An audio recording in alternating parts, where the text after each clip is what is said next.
কথাগুলো বুঝবেন। আল্লাহর পয়গম্বর যেদিন পৃথিবীতে আসবেন, রাসূল পাক সাল্লাল্লাহু আলাইহি ওয়াসাল্লাম পৃথিবীতে আসবার সময় হয়ে গেল। হযরতে আমেনা বললেন, সন্তান পৃথিবীতে আসবার সময়, ডেলিভারির সময় ব্যথা হয়, কিন্তু আমি কোনো ব্যথা অনুভব করলাম না। সন্তান যখন জন্ম হয়ে গেল, পৃথিবীতে আগমন করলো, পৃথিবীতে আগমন করার কয়েক মিনিটের ভিতরে আমি তাকায়া দেখি যেন আসমানের চন্দ্র সূর্য আমার ঘরের ভিতরে সেজদায় পড়ে গিয়েছে। আমার বন্ধুগণ, হযরতে আমেনা বলেন, সন্তান যখন জন্ম নিল, সন্তান জন্ম নেওয়ার পরে, জন্ম নেওয়ার সময় আমি দেখি শরীরের মধ্যে কোনো ময়লা নাই, বাড়ির পর্যন্ত কোনো দাগ নাই। জন্ম নেওয়ার পরে আমি তাকায়া দেখি আমার সন্তানটা মাটির মধ্যে দুহাত দিয়ে বসে আছে, তাশাহুদের সূরাতে বসে। যখন শাহাদত আঙ্গুলিটা উপরের দিকে উঠে দিয়েছে, শাহাদত আঙ্গুলি উপরের দিকে উঠাতে দেরি হয়েছে, আমার পুরো অন্ধকার ঘর আলোকিত হতে 1 মিনিটও দেরি হয় না। আল্লাহু আকবার! কার জন্মের কথা বলছি চিন্তা করে। হযরতে আমেনা বলেন, রাসূল পাক সাল্লাল্লাহু আলাইহি ওয়াসাল্লাম জন্ম নেওয়ার পরে 1 ঘন্টার ভিতরে দেখা যায় হঠাৎ করে ঘরটা অন্ধকার হয়ে গেল। আওয়াজ তিনি শুনতে পাইলেন, গায়বু হাদাত তিফিল, কে যেন আওয়াজ করে বলেছে, বাচ্চাটাকে তোমরা গায়েব করে ফেলো, অদৃশ্য করে ফেলো। হযরতে আমেনা চোখের পানি ছেড়ে চিৎকার করে কাঁদতে লাগলেন, ব্যাপার কি, কেনই বা গায়েব করা হলো? আল্লাহ তাআলা জানায়া দিলেন, যেই দিন আমার বন্ধুকে পৃথিবীতে প্রেরণ করেছি, ওই দিন আমি আল্লাহ গোটা পৃথিবীর সকল ফেরেশতাদেরকে একদিন পৃথিবীতে, শুধুমাত্র একদিন গোটা পৃথিবীর ফেরেশতাকে সকল কাজ থেকে আমি আল্লাহ ছুটি দিয়েছি। কোন সুবহানাল্লাহ, আল্লাহু আকবার। সব আনন্দের জিনিস, এখনো পালনের কিছু আসেনি, সব বলতে পারবেন। আমার বন্ধুগণ, আপনারা বলতে পারেন কথাগুলো কোথায় পেলাম, সব বানিয়ে বলতেছে কিনা? আপনাদেরকে কিতাবও বলবো, কিতাবের লেখকের নামও বলবো। আরো কথাগুলো শুনেন। হযরতে আমেনা বললেন, সন্তান আমার কুল থেকে নিয়ে যাওয়া হলো। আল্লাহ পাক জিবরাইলকে বলেন, জিবরাইল, আমি আল্লাহ গোটা সৃষ্টিকে বলে দিয়েছি, যেই দিন আমার বন্ধু জন্ম নিবে গোটা সৃষ্টিকে দেখায় দেব। যাও, পৃথিবীর পূর্ব থেকে পশ্চিম, উত্তর থেকে দক্ষিণ, পুরা পৃথিবী আমার বন্ধুকে দেখায়া, জান্নাত জাহান্নাম আরশ কুরসি লৌহ কলম সব কিছু দেখায়া, আবার তুমি আমার বন্ধুকে তার মায়ের কুলের মধ্যে ফেরাইয়া দাও। আমার বন্ধুগণ, আমেনা বলেন, কয়েক ঘন্টার ভিতরে আমার কুলে ফিরিয়ে দেওয়া হলো। এমন সময় আমি শুনতে পেলাম কে যেন বলতেছে, ও জিবরাইল, এই বাচ্চার সেনার ভিতরে, এই বাচ্চার সেনার ভিতরে জিন্নাত, ইনসান, ফেরেশতা, পশু পাখি, জীবজন্তু, পৃথিবীতে যা সৃষ্টি করেছি সবগুলোর ভিতরে একটা একটা উত্তম চরিত্র আছে, একটা একটা উত্তম গুণ আছে। গোটা সৃষ্টির ভিতরে যতগুলা উত্তম গুণ আছে সবগুলা তোমরা আমার বন্ধুর ভিতরে ঢুকাইয়া দাও। 1 নাম্বার। 2 নাম্বার, জিবরাইল বলে, আল্লাহ আমাকে বলেছেন, ও জিবরাইল, 12 জন পয়গম্বরের 12টা বিশেষ বিশেষ গুণ আমার বন্ধুর ভিতরে ঢুকাইয়া দাও। জিবরাইল বললেন, তা করলাম। এরপর আল্লাহ বললেন, ও জিবরাইল, আদম আলাইহিস সালাম থেকে নিয়ে ঈসা পয়গম্বর পর্যন্ত যত পয়গম্বরদেরকে পৃথিবীতে প্রেরণ করেছি, সকল পয়গম্বরদের যত গুণ আছে সবগুলা গুণ এক জায়গায় জমা করে ওই গুণের ভিতরে আমার বন্ধুকে তোমরা ডুবাইয়া দাও। কোন সুবহানাল্লাহ। আমার বন্ধুগণ, এই কথাগুলো আপনারা পাবেন হুজ্জাতুল্লাহি আলাল আলামিন, এই কিতাবের নাম ফি সিরাতে সাইয়্যিদি রাসূল সাল্লাল্লাহু আলাইহি ওয়াসাল্লাম। ওই কিতাবের ভিতরে আপনারা পাবেন আল্লামা নাবহানী রাহমাতুল্লাহি আলাইহি কিতাবের ভিতরে কথাগুলো সংক্ষেপ করে নিয়ে আসেন নাই, বিস্তারিত বলেছেন। এখন যাই আমরা, রাসূলের জন্ম মাত্র হলো। আমার বন্ধুগণের পরের ইতিহাস আপনারা জানেন। রাসূলের জন্ম হলো কেমনে, তিনি হালিমাতুস সাদিয়ার এখানে গেলেন, এই কথাগুলো বলতে চাইব না, এই বিষয়গুলো আমরা বাদ দিতে চাইব। এখন আস্তে আস্তে উপরের দিকে যাই। নবীজি পৃথিবীতে আসলেন, রহমত নিয়ে আসলেন, বারাকা নিয়ে আসলেন। 40 বছরে আল্লাহ তাকে তৈরি করলেন। আল্লাহ জানাইয়া দিয়েছেন, বন্ধুরে আমার বন্ধু যদি কোনো জিনিসের উপরে হাত রাখে তা কিয়ামত পর্যন্ত বরকত শেষ হবে না। আল্লাহু আকবার বলে। এর একটা কারণ আছে, কথাগুলো শোনেন। রাসূল যেদিন জন্ম নিয়েছেন দাত্রী হিসাবে যিনি ছিলেন হযরত আব্দুর রহমান ইবনে আউফ রাদিয়াল্লাহু তাআলা আনহু, একজন বড় সাহাবী, টাকাওয়ালা সাহাবী, যার মৃত্যুর সময় শুধু ক্যাশ টাকা ছিল 47 লক্ষ কোটি দিনার অথবা দিরহাম। 47 লক্ষ কোটি টাকা। আল্লাহু আকবার বলবেন। এত টাকার মালিক ছিলেন একজন সাহাবী, নাম আব্দুর রহমান ইবনে আউফ। এর কারণ কি জানেন? আব্দুর রহমান ইবনে আউফের মা, তিনি তো সব বরকত প্রথমেই পেয়েছেন। রাসূল যখন জন্ম নিয়েছেন প্রথমেই যার কুলে তিনি গিয়েছেন তিনি ছিলেন আব্দুর রহমান ইবনে আউফের মা। আল্লাহু আকবার। সেই বরকত রাসূল যেখানে হাত দিয়েছেন সেখানে বরকত হয়ে গিয়েছে। হযরতে আনাস ইবনে মালিক আল আনসারী রাদিয়াল্লাহু তাআলা আনহু, তার দস্তরখানে রাসূল হাত দিয়েছিলেন। দস্তরখানে শুধু হাত রেখেছিলেন, হাতের বরকতে আনাস ইবনে মালিক যতদিন পৃথিবীতে বেঁচে ছিলেন তার দস্তরখান থেকে কোনোদিন খানা শেষ হয়ে যায় নাই। সুবহানাল্লাহ, জোরে পড়েন। নবীজি ইসলাম, এটাকে বললাম হাত বারাকাত ইশারা করেছেন। তিনি যে জিনিসের দিকে ইশারা করেছেন সেই জিনিসে বরকত হয়ে গিয়েছে। রাস্তায় গুই সাপের দিকে ইশারা করেছেন, মরা গুই সাপ জিন্দা হয়ে সালাম দিয়েছে। সালাম। আল্লাহু আকবার বলেন। কষ্ট হচ্ছে আপনাদের? এগুলা বুঝলে আমি সামনের বুঝাতে পারবো। এগুলা হচ্ছে রাসূলের আলোচনা, শুধু শুনবেন, মজা পাবেন, লাইফে কিছু নাই, আমল করার কিছু নাই। সে আমল করার জন্য আমরা সামনের দিকে যাব।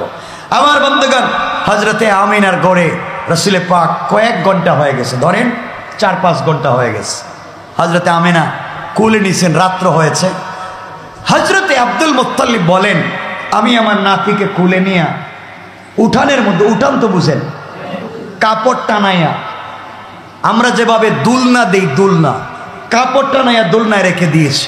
আমি তাকাইয়া দেখি আসমানের সূর্য, আসমানের চাঁদ, আসমানের তারকা দ্রুত গতিতে আমার নাতির দিকে আসতেছে।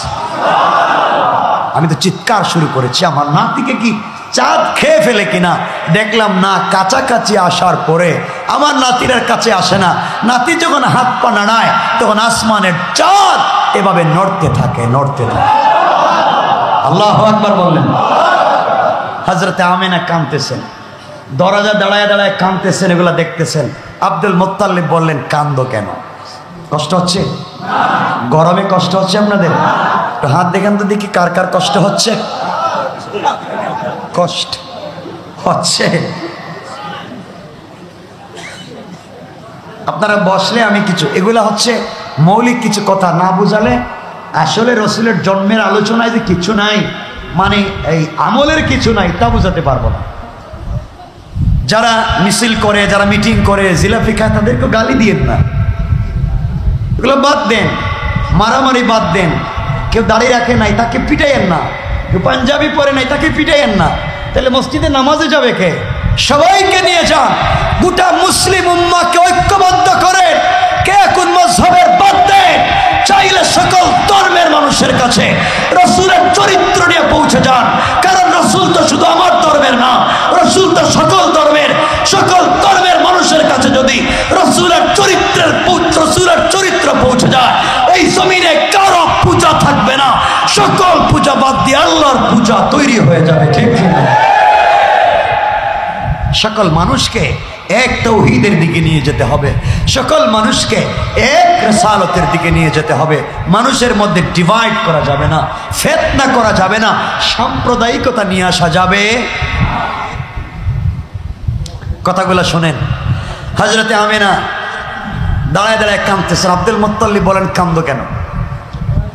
হযরতে আমিনা বলতে লাগলেন, কান্দি, আজ যদি আমার স্বামী দুনিয়ার জমিনে বেঁচে থাকতেন, আব্দুল্লাহ যদি বেঁচে থাকতেন, আমার সন্তানটাকে এই মুহূর্তে হয়তো কোনো জায়গায় নিয়ে যেতেন, ঘোরাঘুরিতে নিয়ে যেতেন।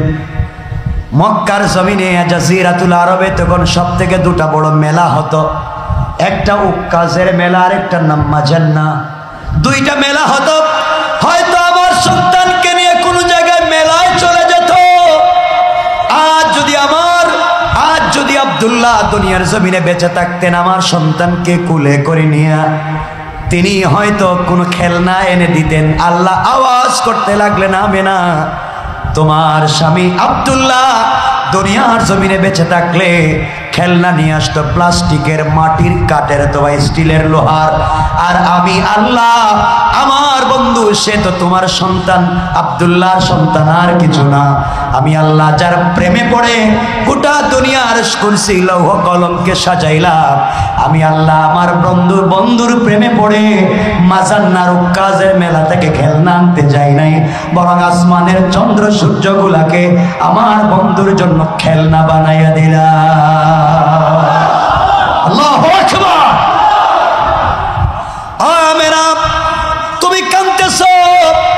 হযরত আব্দুল্লাহ বেঁচে থাকলে তোমার সন্তানকে নিয়ে হইলে ঘুরতে নিয়ে যেত মক্কায়, মদিনায়, তায়েফে, নানার বাড়ি, মামার বাড়ি, চাচার বাড়ি, বাতিজার বাড়ি নিয়ে যেত। আর না, আমি আল্লাহ আমার বন্ধুকে নিয়ে যাওয়ার জন্যে আমি আল্লাহ একদিন দুনিয়ার জমিনে আসবো রে। আমি না, আমার বন্ধুকে হাত ধরাইয়া সর্বপ্রথম যেই জায়গায় নিয়ে যাব তার নাম হলো বাইতুল মুকাদ্দাস। ওখানে নিয়ে যাব।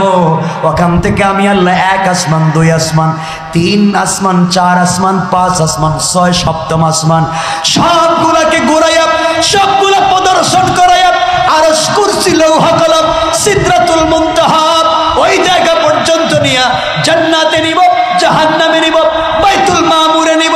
আমি আল্লাহ কোথায় থাকি সেই জায়গায় পর্যন্ত নিয়ে আসব।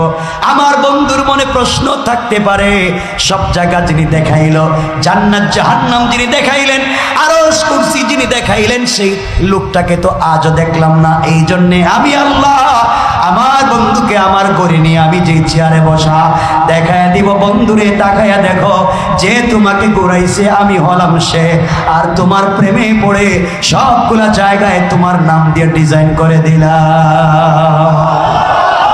আল্লাহু আকবার। ফাকাবা কাউসাইনি আও আদনা, ওগুলা বলে ফেলেছি একদিন, ওদিকে আর যাচ্ছি না। আমার বন্ধুগণ, সেই হচ্ছে রাসূল, এই হচ্ছে রাসূলের জন্ম। তিনি বড় হতে লাগলেন, আরো অনেকগুলা ঘটনা আছে। রাসূল যখন বড় হতে লাগলেন আস্তে আস্তে, এই বড় হওয়াটার ভিতরে অনেকগুলা ঘটনা আছে। আমরা সেই ঘটনার দিকে যাব না। এখন আসুন, আমি যে কথা বলতে চাই, রাসূল সাল্লাল্লাহু আলাইহি ওয়াসাল্লাম আমাদের জন্য কি আনলেন, আমাদের জন্য কি আনলেন, তার জন্মে এত এত ঘটনা, আমাদের জন্য কি নিয়ে আসলেন। রাসূলের একটা সুন্নতকে যদি মানতে পারেন, কয়টা সুন্নত? কয়টা? একটা সুন্নতকে যদি মানেন, জিন্দেগির কি হতে পারে আপনাদেরকে ছোট্ট একটা ঘটনার দিকে নিয়ে যাই সংক্ষেপ করে।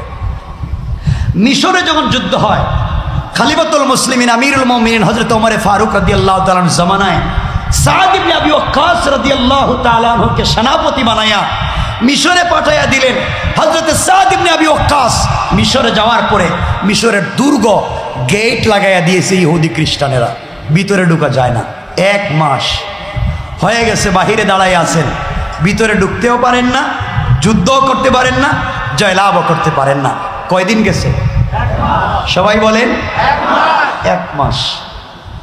সাদ ইবনে আবি ওয়াক্কাস চিঠি দিলেন খলিফাতুল মুসলিমিনের কাছে মদিনায়, খলিফাতুল মুসলিমিন 1 মাস হয়ে গেল, আমরা তো মিশর বিজয় লাভ করতে পারতেছি না, আমাদের খাবার শেষ হয়ে যাচ্ছে, আমাদের সৈন্যবাহিনী দুর্বল হয়ে যাচ্ছে, কিন্তু ইহুদিরা কাফেররা তো গেট মিশরে লাগাই দিছে, ভিতরে ঢোকা যায় না, আমরা কি করব? হযরত ওমর চিঠিতে লিখলেন, আমি তোমাদেরকে কোনো সাহায্য করতে পারবো না, তোমরা দেখো তোমাদের চলাফেরায় কোনো একটা সুন্নত ছুটে গেল কিনা। আমার মনে হচ্ছে কোন সুন্নত ছুটে গিয়েছে, আর সুন্নতের কারণে তোমরা জয়লাভ করতে পারতেছো। চিন্তা করেন, এই চিঠি যখন পৌঁছে গেল, সাদ ইবনে আবি ওয়াক্কাস সবাইকে নিয়ে বসলেন। সবাইকে নিয়ে বসবার পরে বলতে লাগলেন, দেখো তো আমরা কি একটা সুন্নত ছেড়ে দিয়েছি। সবাই বলছেন, না না, আমরা কোনো সুন্নত ছাড়ি নাই, সব তো ঠিক মতো আদায় করতেছি। কয়েকজন সাহাবী দাঁড়ালেন, তারা বলতে লাগলেন, সেনাপতি সাদ ইবনে আবি ওয়াক্কাস 1 মাস থেকে যুদ্ধের ময়দানে থাকবার কারণে পরিশান, এই পরিশান থাকবার কারণে আমরা টাইম মতো মেসওয়াক করতে পারতেছি না, ঠিক মতো মেসওয়াক করতে পারতেছি না। এই একটা সুন্নতে আমাদের দুর্বলতা আছে। সাদ ইবনে আবি ওয়াক্কাস বললেন, শোনো, আজকে ফজরের সালাতের সময় সবাই মিলে মেসওয়াক করো। মেসওয়াক ছাড়া যাবে না। কয়েক হাজার সৈন্যবাহিনী ফজরের আগে সালাত পড়বার জন্য, ওযু করবার জন্য মেসওয়াক খুঁজতে লাগলেন। রাস্তাঘাটে আশেপাশে যতগুলা গাছ দেখতে পাইলেন সবগুলা গাছের ডাল ভাঙতে লাগলেন আর মুখের মধ্যে নেমে মেসওয়াক করতে লাগলেন। কাফেরেরা দুর্গের মধ্যে দাঁড়াইয়া দাঁড়াইয়া দেখতেছে, আরে এরা কোন জাতি? এতদিন তো দেখলাম দাঁড়াই আছে, কাজ কাম করতে পারে না, মাছ মাংস খায়, এখন দেখতেছি গাছও খাওয়া শুরু করছে। এই জাতিরে তো চিনা বড় মুশকিল, কখন কি করে। হঠাৎ করে 1 মাস পরে আজকে দাঁত পরিষ্কার করতেছে কেন? তাহলে সকাল হওয়ার আগে আগে ওরা কি আমাদেরকে কামড়াইয়া খাবে নাকি? সবাই দেখে যে ঐক্যবদ্ধভাবে গাছের ডাল সব ভেঙে মুখের ভিতরে নিয়ে চাবাইতেছে। সবার ভিতরে ভয় ঢুকে গিয়েছে। ভয় ঢুকাইয়া দিয়েছেন কে? আরো জোরে বলেন কে? ছোট্ট একটা সুন্নতের কারণে ভয় ঢুকাইয়া দিয়েছেন। কাফেররা সমস্ত একত্রিত হলো আর বলতে লাগলো, ভাই রে, এরা যেইভাবে মিশরের অলিতে গলিতে একটা গাছ রাখতেছে না, সব গাছের ডাল মুখে ঢুকাইয়া দিতেছে, ডানকে যেভাবে ধার করতেছে, ফজরে সকাল হয়ে গেলে তো একটারও জিন্দা রাখবে না, আমাদের গাছ তো কামড়াইয়া খাবে, ভাগো। মুসলমানরা ফজরের সালাত শুরু করে দিয়েছেন। কাফেরেরা ভয়ে পলায়ন করেছে, দুর্গ খুলে দিয়েছে, দুর্গ থেকে কয়েক মাইল দূরে পলায়ন করেছে। মুসলমানেরা নামাজের পরে তাকাইয়া দেখেন কাফেরেরা নাই। তারা আস্তে আস্তে দুর্গের গেটে গেলেন, গেট খুলবার জন্য তরবারি বের করলেন, তাকাইয়া দেখেন তরবারি লাগবে না, গেট খোলা। চিন্তা করতে লাগলেন, কাফেররা কৌশল করে গেট খুলে রাখছে, ভিতরে গেলে হয়তো আমাদেরকে আঘাত করবে। অস্ত্রে শস্ত্রে সজ্জিত হয়ে ভিতরে ঢুকলে, ভিতরে ঢুকে দেখেন কয়েক কিলোমিটারের ভিতরে কোনো কাফের নাই। অনেক দূরে কয়েকজন কাফেরকে দৌড়াতে দেখলেন। ওরা ডাক দিয়ে বলছে, ভাই আমাদেরকে দৌড়াইস না, যাদেরকে খাইছস তারাই খাইছস, আমাদের দৌড়াইস না। চিন্তায় পড়ে গেলেন সাহাবায়ে কেরাম, কে কারে খাইছে। হঠাৎ করে বুঝতে পারলেন। হযরতে সাদ ইবনে আবি ওয়াক্কাস বললেন, শোনো রে, আজকে আমরা রাসূলের একটা সুন্নাত মিসওয়াকের উপরে আমল করেছি, আর আল্লাহ এর বরকতে গোটা মিশরকে বিনা যুদ্ধে আমাদের কাছে দান করে দিয়েছেন। কান সুবহানাল্লাহ, আল্লাহু আকবার। একটা সুন্নতের উপরে আমল। মিসওয়াক আছে তো? আছে তো সবার? এই যে 1-2 জন বাইর করতেছে, লজ্জাও দিব না আমি, সবাই মিসওয়াক কিনবো ইনশাআল্লাহ। যে মিসওয়াক বিক্রি করতেছে মনে করতেছে আমার একটা ব্যবসা হইব, কিন্তু আমি ব্যবসার জন্য বলতেছি না, সবাই মিসওয়াক কিনবো তো ইনশাআল্লাহ। এই কথাগুলো বুঝেন তো, সামনে কথা বলবো, এখনো সময় আছে, কথা বুঝেন। এই হচ্ছে এতটুকুন। এখন ভালোবাসা কার নাম? আব্দুল্লাহ বিন যায়েদ বিন আব্দে রব্বিহি একজন সাহাবীর নাম। আব্দুল্লাহ বিন যায়েদ বিন আব্দে রব্বিহি, যিনি স্বপ্নে, এই যে আমরা আজান দিই 5 ওয়াক্ত নামাজে, আজান দেইনি, আজান তিনি স্বপ্নে দেখেছিলেন যে এভাবেই আজান দিতে হয়। উনার নাম আব্দুল্লাহ বিন যায়েদ বিন আব্দে রব্বিহি। তিনি একদিন বাগানের ভিতরে কাজ করতেছেন। কিসে কাজ করতেছেন? সবাই বলেন। বাগানের মধ্যে কাজ করতেছেন। হঠাৎ শুনলেন রাসূল পাক সাল্লাল্লাহু আলাইহি ওয়াসাল্লাম ইন্তেকাল করেছেন। নবীজি ইন্তেকাল করেছেন, এই কথা শুনবার পরে কাজ ছেড়ে দিয়েছেন, উপর দিকে 2টা হাত উঠায় বলছেন, আল্লাহ, আমি তো এই 2টা চোখ দিয়ে রাসূলকে দেখতাম, এই 2 চোখ দিয়ে রাসূলকে দেখতাম, আজ শুনতে রাসূল ইন্তেকাল করেছেন, আমার এই চোখের আর দরকার নাই, এই চোখ দিয়ে আর কোনো জিনিস দেখবার দরকার নাই। আল্লাহ রাসূলকে যদি দেখতে না পারে আর কোনো জিনিস দেখবার দরকার নাই। আল্লাহ, তুমি আমার 2টা চক্ষুকে অন্ধ করে দাও, ওই দিন আমার চক্ষুর আলো ফিরিয়ে দিবা, যেই দিন কিয়ামতের দিন আমি রাসূলকে দেখতে পাইব। বলতে দেরি হয়েছে, তার 2টা চোখ অন্ধ হয়ে যেতে দেরি হয় নাই। এটার নাম ভালোবাসা। নবীজির ভালোবাসা নিজের চোখকে অন্ধ করে দিচ্ছেন, নবীজির ভালোবাসা কলিজার টুকরা সন্তানকে দিয়ে দিচ্ছেন, তার নাম হচ্ছে ভালোবাসা। আর আমাদের তো ভালোবাসার শেষ নাই, আমরা তো এই মুখে মুখে ভালোবাসা, বাস্তবে ভালোবাসা, কথা বলেন, আসেনি, ভালোবাসা নাই। সুতরাং সেই ভালোবাসাটুকুন আমাদেরকে বুঝতে হবে। রাসূল পাক পৃথিবীতে এসেছেন, তিনি নিয়ে এসেছেন সুন্নাহ, আল্লাহ দিয়েছেন হুকুম, তাওহীদ, আর রসুলের হচ্ছে রেসালত, আমরা তা মানব। রসুল কেমনে পরিবার চালাইছেন, রসুল কেমনে ব্যবসা বাণিজ্য চালাইছেন, রসুল কেমনে স্ত্রী চালাইছেন, রসুল কেমনে বউ বাচ্চা চালাইছেন, এগুলো হাদিসে নাই? হাদিসে কোনোদিন পাইবেন? হাদিসে কোনো জায়গায় আছে রসুল তার বউরে পিটাইছেন? বলেন, আপনারা পিটান নাই? কথা বলেন না কেন? তা আপনার আশিকের রসুল না। শুনছেন কোনোদিন রসুল ওজনে কম দিছে? এখানে যারা ব্যবসা করেন ওজনে কম দেননি? কিছু কয় না। শুনছেন কোনোদিন রসুলে পাক 1 নম্বর জিনিস দেখায় 2 নম্বর জিনিস ব্যবসা করছেন? আপনারা করেননি, না বইলেন না, মিথ্যা কথা বইলেন না। আপনারা কি শুনেছেন কোনোদিন যে রসুল অজু ছাড়া কোনো রাত্রে ঘুমাইছেন? তাহলে আপনারা অজু ছাড়া ঘুমান না? কথা বলেন না কেন? আপনারা কি কোনোদিন শুনেছেন যে রসুলের ফজরের সালাত না পড়ে ঘুমিয়েছিলেন? আপনারা পড়েন? সবাই পড়েন ফজরের সালাত? এই তো আমাদের আপনার মধ্যে সুন্নত নাই। তাহলে কিসের আশিক রসুল আপনি আর আমি? কিসের আশিক রসুল?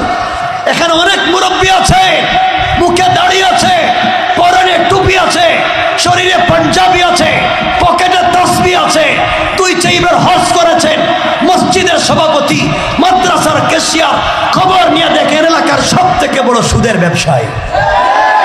ঠিক কিনা জোরে বলে? অনেক মুসলমান এখানে আছে যারা উমরা করেছে, এরপরে এই গাতে হয়তো চান্দা উঠায়। আল্লাহ জানে ভুল বলে বলিলেন, আছে না নাই? চান্দাবাজি করে। মনে রাখবেন, যারা চান্দাবাজি করে, শয়তানি করে, বদমাইশি করে, 5 ওয়াক্ত নামাজ পড়ে, সুন্নতের কথা বলে, সমাজের মানুষকে বিভ্রান্ত করতে চায়, আপনারা অন্য ধর্মের বিরুদ্ধে কেন কথা বলেন? কেন কারো মূর্তির বিরুদ্ধে কথা বলেন? আপনি খবর নিয়ে দেখেন সবগুলো শয়তানে মুসলমানদের ঘর ভরপুর হয়ে আছে। ঠিক কিনা বলেন? মুসলমানদের ঘরে ভরা। কেন আপনি অন্য ধর্মের বিরুদ্ধে কথা বলেন? কি দরকার আছে? আপনি একজনের মূর্তিরে গালি দিলে সে তো আপনার আল্লাহর গালি দিবে। আল্লাহ তো কোরআনে এই কথা বলছেন, তোমরা আরেকজনের মূর্তিরে গালি দিবে, সে আমারে গালি দিবে। গালাগালি করে কোনো লাভ নাই, কিলাকিলি করে কোনো লাভ নাই। দিন পৌঁছায়া দাও, লিল হিকমা ওয়াল মাউইযাতিল হাসানা, হিকমতে পৌঁছায়া দাও দিন। মনে রাখবেন একটা কথা, বারবার বলে দিচ্ছি, মনে রাখবেন, আল্লাহ পাক রব্বুল ইজ্জত ওয়াল জালালকে যদি খুশি করতে হয় একটাই জায়গা, শুধুমাত্র কেবলমাত্র সেজদা। ঠিক কিনা বলেন? আমি শেষ কথা যেটা বলবো, এটা হচ্ছে একটা সেজদা যদি আপনারা দেন, একটা সেজদা যদি আপনারা দেন, একটা সেজদা কয়টা? কয়টা? একটা সেজদায় জিবরিল আমিনের 30,000 বৎসরের ইবাদতের চাইতেও 40 লক্ষ গুণ বেশি সওয়াব। হাত উঠান তো দেখি, কারা কারা এশার নামাজ পড়েন নাই? দেখছেন? হ্যাঁ, সব অলিয়া উলিয়া দেখতেছি। কি ব্যাপার? শুনেন কথা, শুনেন কি বলতে চাই। মোহাব্বত আর ভালোবাসার কথাগুলা বলছি, একটু মনোযোগ দিয়ে শুনেন, বেশি লম্বা করবো না। শুনেন কি বলতে চাই।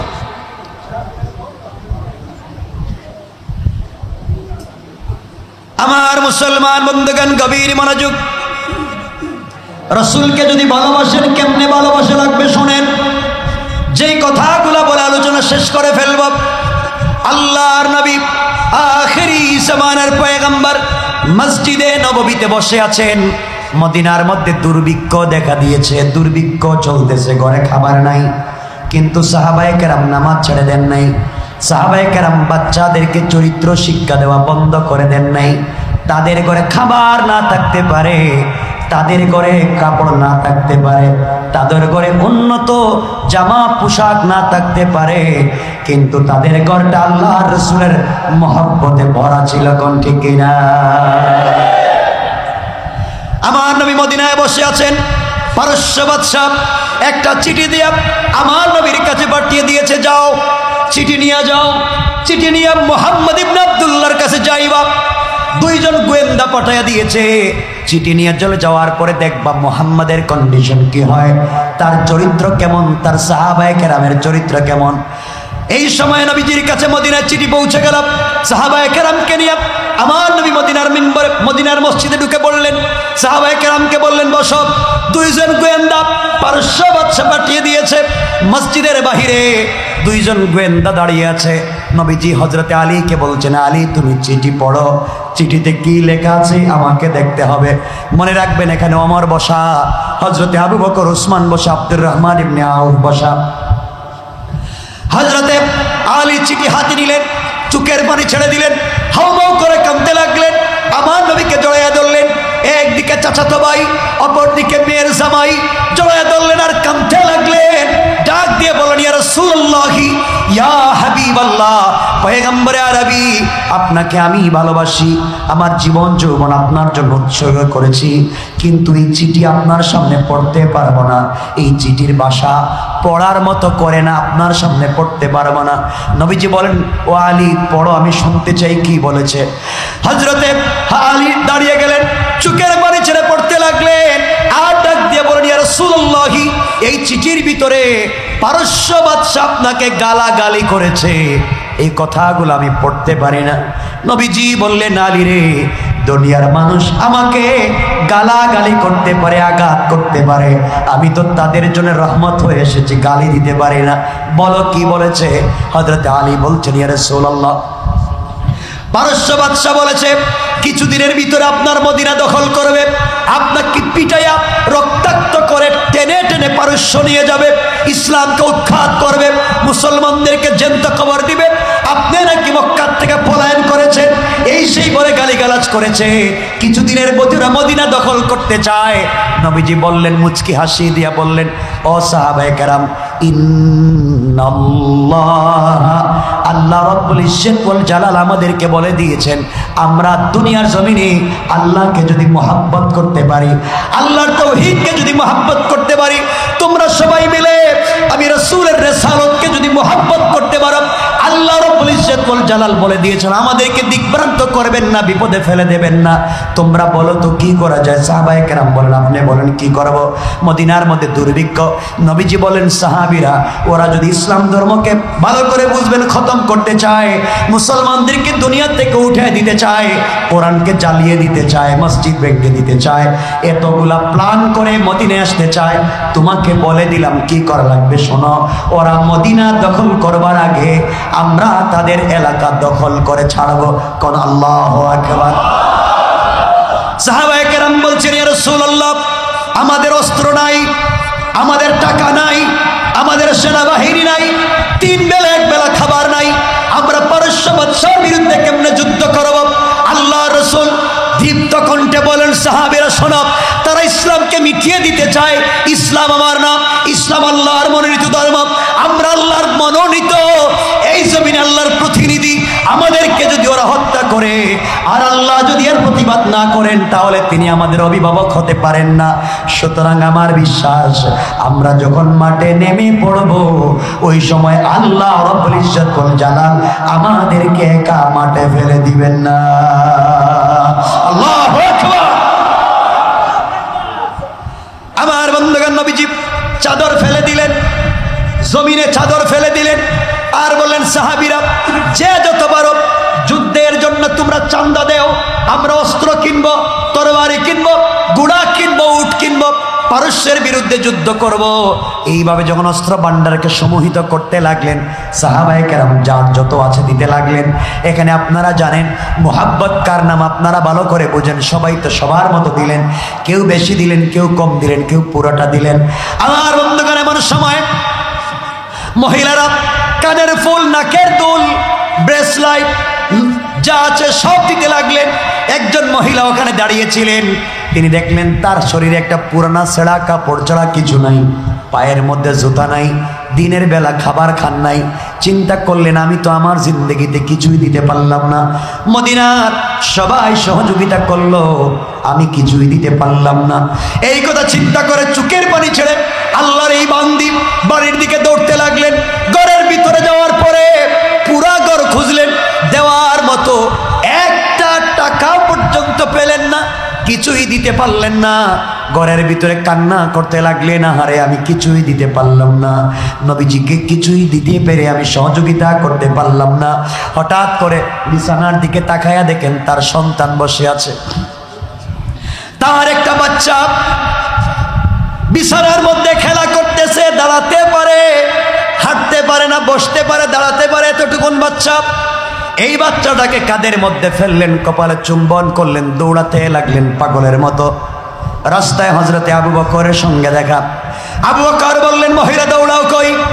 মহিলা বলছেন, ও আবু বকর, আপনাকে বলে কোনো লাভ নাই। আবু বকর বলছেন, দৌড়ে কোনো লাভ নাই, নবীজি তোমাকে কোনো সহযোগিতা করতে পারবেন না, যুদ্ধের জন্য আমার নবী তো হাত পেতে বসেছেন। মহিলা ডাক দিয়ে বলছেন, আবু বকর, আমি রাসূলের কাছে যাই, তার কাছে ভিক্ষা চাওয়ার জন্য যাই না, আমি এই মুহূর্তে নবীজির কাছে যাই যুদ্ধের ময়দানে তাকে সহযোগিতা করার জন্য। কাছাকাছি যাওয়ার পরে আমারের সঙ্গে দেখা। আমার বললেন, মহিলা দৌড়াও কই? মহিলা বলছেন, আমি নবীজির দরবারে যাব। আমার বললেন, গিয়ে কোনো লাভ নাই, নবীজি আপনাকে কোনো সহযোগিতা করতে পারবেন না।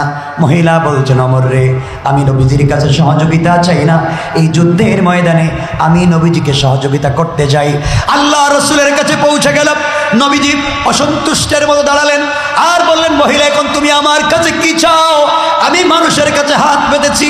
চোখের পানি ছেড়ে মহিলা বলতেছেন, ইয়া রাসূলুল্লাহি, ইয়া হাবিবাল্লাহ, পয়গম্বরে আরবি, আপনার কাছে কিছু চাইতে আসি নাই, আমি এই মুহূর্তে আপনার কাছে এসেছি এই যুদ্ধের ময়দানে সহযোগিতা করতে চাই।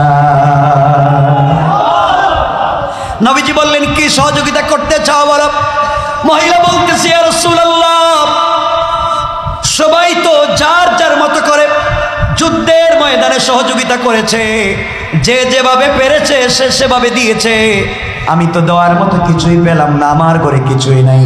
পয়গম্বরে আরবি, ঘরে দৌড়াদৌড়ি করে গিয়েছি, ঘরের ভিতরে আজকে দেওয়ার মতো কিছু পাই নাই, এমনকি আজকের দিনেও আমি খাই নাই। গতকাল একটা খেজুর আর এক গ্লাস পানি খেয়ে আমি রোজা রেখেছিলাম, আজ অবধি আমি ইফতার করি নাই, কিছু খাবার নাই, ঘরে দেওয়ার মতো কিছু পাইনি, পুরনো একটা কাপড়ও পাইনি। হঠাৎ করে দেখি বিছানার মধ্যে আমার এই বাচ্চা খেলা করতেছে। আমি একজন মুজাহিদ শহীদ সাহাবীর স্ত্রী, আমার স্বামী কিছুদিন আগে আপনার ডাকে সাড়া দিয়া জিহাদের ময়দানে শহীদ হয়েছেন।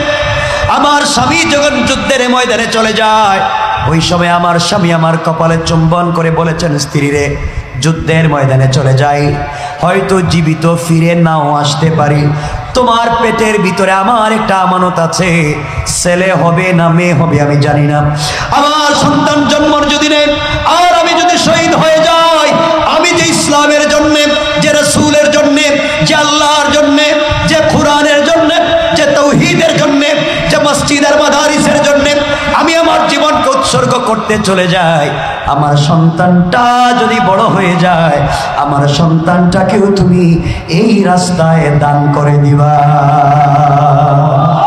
আল্লাহু আকবার। পয়গম্বর আরবি, এই যুদ্ধে আমার স্বামী শহীদ হয়েছেন, আমি শহীদের স্ত্রী হয়েছি। আমার স্বামী ইন্তেকালের কিছুদিন পরে, শহীদ হয়ে যাওয়ার কিছুদিন পরে আমি আমার বাচ্চাকে ভূমিষ্ঠ করেছি, একটা ফুটফুটে পুত্র সন্তান হয়েছে। এই যে বাচ্চাটা খেলা করতেছিল, এই বাচ্চাটাকে নিয়ে আপনার দরবারে এসেছি। যুদ্ধের ময়দানে দেওয়ার মতো আমি কিছুই খুঁজে পাই না গো পয়গম্বরে আরবি, আমি আমার কলিজার টুকরা এই বাচ্চাটাকে এই মুহূর্তে জিহাদের ফান্ডে দান করে দিলাম।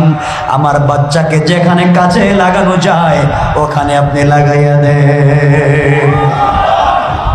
আমার নবী কাঁদতে লাগলেন, দাঁড়াইয়া গেলেন আর বললেন, বলো কি মহিলা, তোমার এই বাচ্চা দিয়ে আমি জিহাদের ময়দানে কি করব?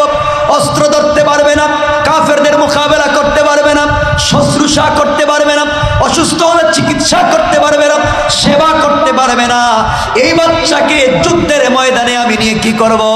মহিলা ডাক দিয়ে বলছেন, ইয়া রাসূলুল্লাহ, আপনি তো এমন মুসলমানদের সেনাপতি না, আপনি তো মুসলমানদের এমন অভিভাবক না, আপনি তো মুসলমানদের এমন নেতা নয় যে মুসলমানদেরকে যুদ্ধের ময়দানে ফেলে দিয়া আপনি ঘরের ভিতরে বসে থাকবেন, আপনি তো এমন না। আপনার সাহাবীরা, আপনার কলিজার টুকরা কোরআনের পাকে মুসলমানেরা যুদ্ধের ময়দানে যেখানে থাকবে আপনি তো ওখানে কাফেরেরা আপনার দিকে তীর নিক্ষেপ করবে, আপনার দিকে বর্ষা নিক্ষেপ করবে, আপনার দিকে বল্লমার নেজা নিক্ষেপ করবে। পয়গম্বরে আরবি, আপনার চেহারা না দেখলে আমাদের কলিজা পর্যন্ত বাঁচতে পারে না। আপনার চেহারা না দেখলে দুনিয়ার জমিনে বাঁচাকে আমরা বাঁচা মনে করতে পারি না। আপনার আওয়াজ না শুনলে আমাদের জীবনে বাঁচাটা ব্যর্থ হয়ে যায়। চিন্তা করে দেখলাম, আমার এই বাচ্চাকে জিহাদের ফান্ডে দান করে দিলাম, আপনি আমার বাচ্চাকে যুদ্ধের ময়দানে নিয়ে যাবেন, যেই দিক থেকে তীর, ইট আর পাটকেল আপনার দিকে নিক্ষেপ করবে, অস্ত্রের আঘাত যেই দিক থেকে বেশি আসবে, ওই দিকে আপনি আমার বাচ্চাটাকে ঢাল বানাইয়া ধরে ফেলবেন। সবগুলা তীর এসে আমার বাচ্চার কলিজা ভেদ করবে, রক্ত ফিনকে দিয়ে বের হয়ে আসমানের দিকে যাব, আমি শহীদের মা হয়ে যাব, আর আমার বাচ্চার শাহাদাতের মাধ্যমে কলিজার টুকরা বিশ্ব নবী পৃথিবীতে জিন্দা থাকবে, আর একবার নবীজির চেহারা দেখতে পারবো। তার চাইতে বড় ভালো জিনিস এই পৃথিবীতে আর হতে পারে না। আল্লাহু আকবার বলেন।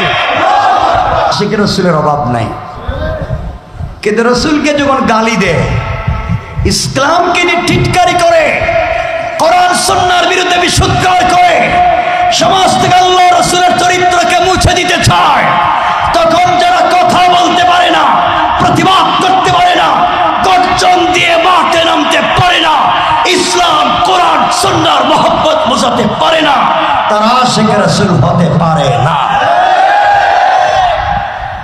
আশিকে রাসূল হতে হলে আমাদেরকে বুঝাতে হবে ইশকে রাসূলের মহব্বত ভিতরে আছে, রাসূলের সুন্নাহগুলোকে জিন্দা করা লাগবে ইনশাআল্লাহ।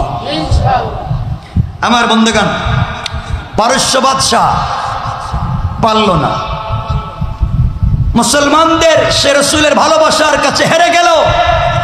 এইভাবে দিন যেতে যেতে চলে আসলো খলিফাতুল মুসলিমিন আমিরুল মুমিনিন হযরত ওমর ফারুক রাদিয়াল্লাহু তাআলা আনহুর জামানা চলে আসলো। হযরত ওমর কিন্তু এই মজলিসে বসা ছিলেন। পারস্য বাদশা নবীজিকে চিঠি দিয়ে গালি দিয়েছে, মদিনা দখল করার কথা বলেছে, নবীজিকে আঘাত করে রক্তাক্ত করে টেনে পারস্য নিতে চাইছে। আজকে অর্ধ দুনিয়ার খলিফা রাষ্ট্রপতি হযরত ওমর তার মাথায় চলে আসছে, পারস্য বাদশা মদিনা দখল করতে চাইলো, আজকে আমি মদিনার খলিফা, আমি দেখব আজকে রাসূলের ভালোবাসায় পারস্যর শক্তি বেশি না রাসূলের ভালোবাসার শক্তি বেশি। আল্লাহু আকবার বলেন। আমার বন্ধুগণ, এক পর্যায়ে খলিফাতুল মুসলিমিন আমিরুল মুমিনিন হযরত ওমর ফারুক রাদিয়াল্লাহু তাআলা আনহু আব্দুল্লাহ বিন হুযাফা রাদিয়াল্লাহু তাআলা আনহুর মতো একজন তরুণ সাহাবীকে দিয়া 17 জন মুসলমান মুজাহিদদেরকে একটা বাহিনী বানায়া পাঠাইয়া দিলেন, তোমরা নিয়ে যাও, পারস্য দেশের সীমান্ত এলাকা পাহারাদারি করো, ওরা আমাদেরকে গালি দিয়েছে মদিনা আক্রমণ করবে, তোমরা পারস্য দেশের সীমানা পাহারাদারি করো, যেভাবেই হোক তারা যেন মুসলমানদের রাষ্ট্রে ঢুকতে না পারে। দায়িত্ব দিয়েছেন একজন তরুণ সেনাপতি, 17 বছর 18 বছর বয়স, নাম আব্দুল্লাহ বিন হুযাফা। ভালো করে মনে রাখবেন, রসুলের কলিজার টুকরা প্রিয় সাহাবী রসুলকে দেখেছেন, নবীজিকে যারা চোখ দিয়া দেখেছে, ইমানের সঙ্গে দেখেছে, তাদের জন্য আল্লাহ জাহান্নাম হারাম করে জান্নাত ওয়াজিব করে দিয়েছে। চলে গেলেন পারস্য দেশের সীমান্ত এলাকা পাহারাদারি করতে। এদিকে পারস্যের নতুন বাদশা ঘোষণা করে দিয়েছে, মুসলমানদেরকে তোমরা যদি কোনোদিন ধরতে পারো, হত্যা করবে না, আঘাত করবে না, জীবিত তোমরা আমার কাছে ফিরাইয়া নিয়ে আসবে। আমি তাদের পরীক্ষা করতে চাই, তাদের পায়ে গোটা দুনিয়া দেওয়ার পরে তারা ইসলাম ছাড়তে চায় না কেন?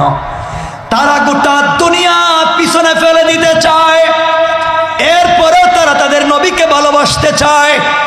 এই ভালোবাসা কোন জিনিস আমি পরীক্ষা করতে চাই।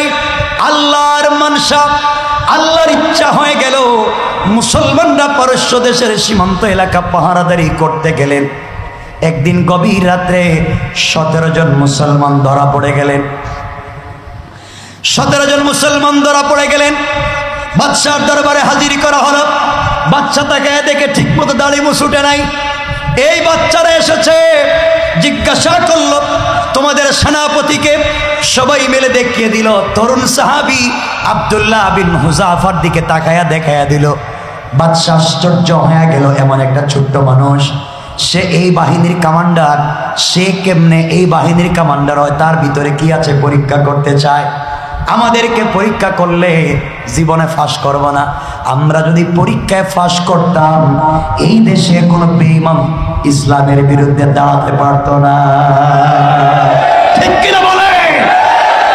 আমরা বিক্রি হয়ে যাই, টাকার পিছনে বিক্রি হয়ে যায়, সম্পত্তির লোভে বিক্রি হয়ে যায়, জেল জুলুম আর আমাদের উপরে নির্যাতনের স্টিম রুলার আসবে।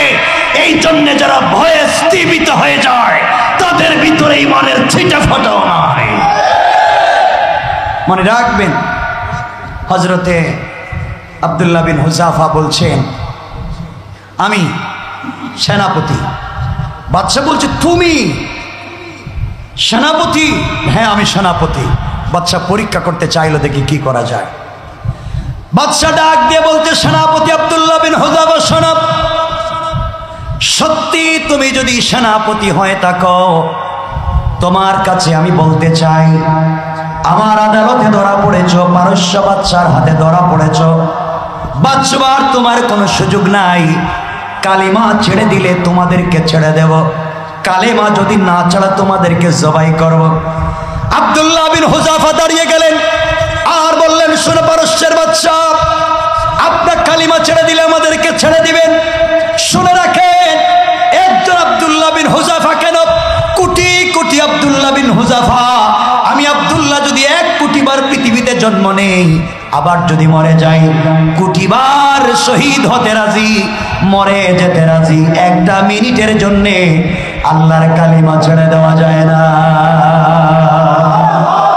আল্লাহু আকবার। বাদশা চিন্তা করলো, তাহলে এদেরকে সোজা আঙ্গুলে হবে না। এবার লোক দেখাতে লাগলো। 1 নম্বরে পারে নাই, 2 নম্বরে বলছে, আব্দুল্লাহ তুমি যদি কালিমা ছেড়ে দাও, তোমাকে আমি অর্ধেক পারস্য দেশের অর্ধেক তোমার নামে রেজিস্ট্রি করে দেব। তুমি যদি কালিমা ছেড়ে দাও, তোমাকে দিয়ে দিব, দেখো ছাড়বে কিনা। আব্দুল্লাহ বিন হুযাফা বললেন, শোনো বাদশা, তোমার দেশের অর্ধেক কেন, গোটা দুনিয়া যদি আমার নামে রেজিস্ট্রি করে দেন, এরপরেও কসম আল্লাহ পাকে 1 মিনিটের জন্য কালিমা ছাড়তে পারি না। আল্লাহু আকবার বলেন। আল্লাহ। আর আমাদেরকে কেউ যদি বলে, হুজুর বনানী ধানমন্ডিতে আপনাকে 2 শতক জায়গা দিবে, কি বলেন? আপনি কি কিছু উল্টাপাল্টা বলতে পারবেন? আমরা হইলে তো 2-4 ঘন্টা বলতে পারবো, 2-4 বছর বলতে পারবো। কথা বলেন না কেন? ঠিক কি? আবার ঠিক কর, এটা কি বলবেন আপনারা? সব ঠিক বলেন কেন? এগুলো বলা যাবে না। আজ তো আমরা এই জায়গায় পৌঁছে গিয়েছি। আজকে মসজিদের খতিব মসজিদের মিম্বরে বসে সত্য কথা বলতে পারেন না, কারণ বললে চাকরি থাকবে না, কারণ তার মসজিদের সভাপতি হয়তো এলাকার সবথেকে বড় চাঁদাবাজ আর সন্ত্রাস। ইমাম সাহেব জুমায় সত্য কথা বলেন না, কারণ তার মসজিদের সেক্রেটারি হয়তো এলাকার সবথেকে বড় সুদের ব্যবসায়ী। ঠিক কিনা বলে? ইমাম সাহেব সত্য কথা বলেন না, কারণ চাকরি থাকবে না, তার মসজিদের ক্যাশিয়ার এই সমাজের সবথেকে বড় ধান্দাবাজ। আছে না নাই? এই জন্য ইমাম সাহেব শুনেন, খতিব সাহেবরা শুনেন, কিয়ামতের দিন জবাব দেওয়া লাগবে, জবাব দেওয়া লাগবে। আপনারা কোরআনের কিছু অংশ বলবেন আর কিছু অংশ বলবেন না, কিছু অংশকে ঘুরে বলবেন। কসম রব্বে পাকের জাতের, কিয়ামতের দিন জবাব দেওয়াই লাগবে ইনশাআল্লাহ। না জবাব দেওয়া লাগবে না? লাগবে ইনশাআল্লাহ। মসজিদের ভিতরে চেয়ারের অভাব নেই। দেখেন, খুঁজে দেখেন এই রোডে কতগুলা মসজিদ আছে, মসজিদে দেখবেন চেয়ার আর চেয়ার। আছে না নাই?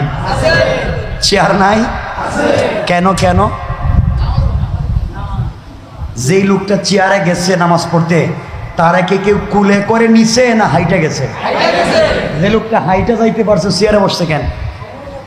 কিসের কোমরে ব্যথা? কিসের কোমরে ব্যথা?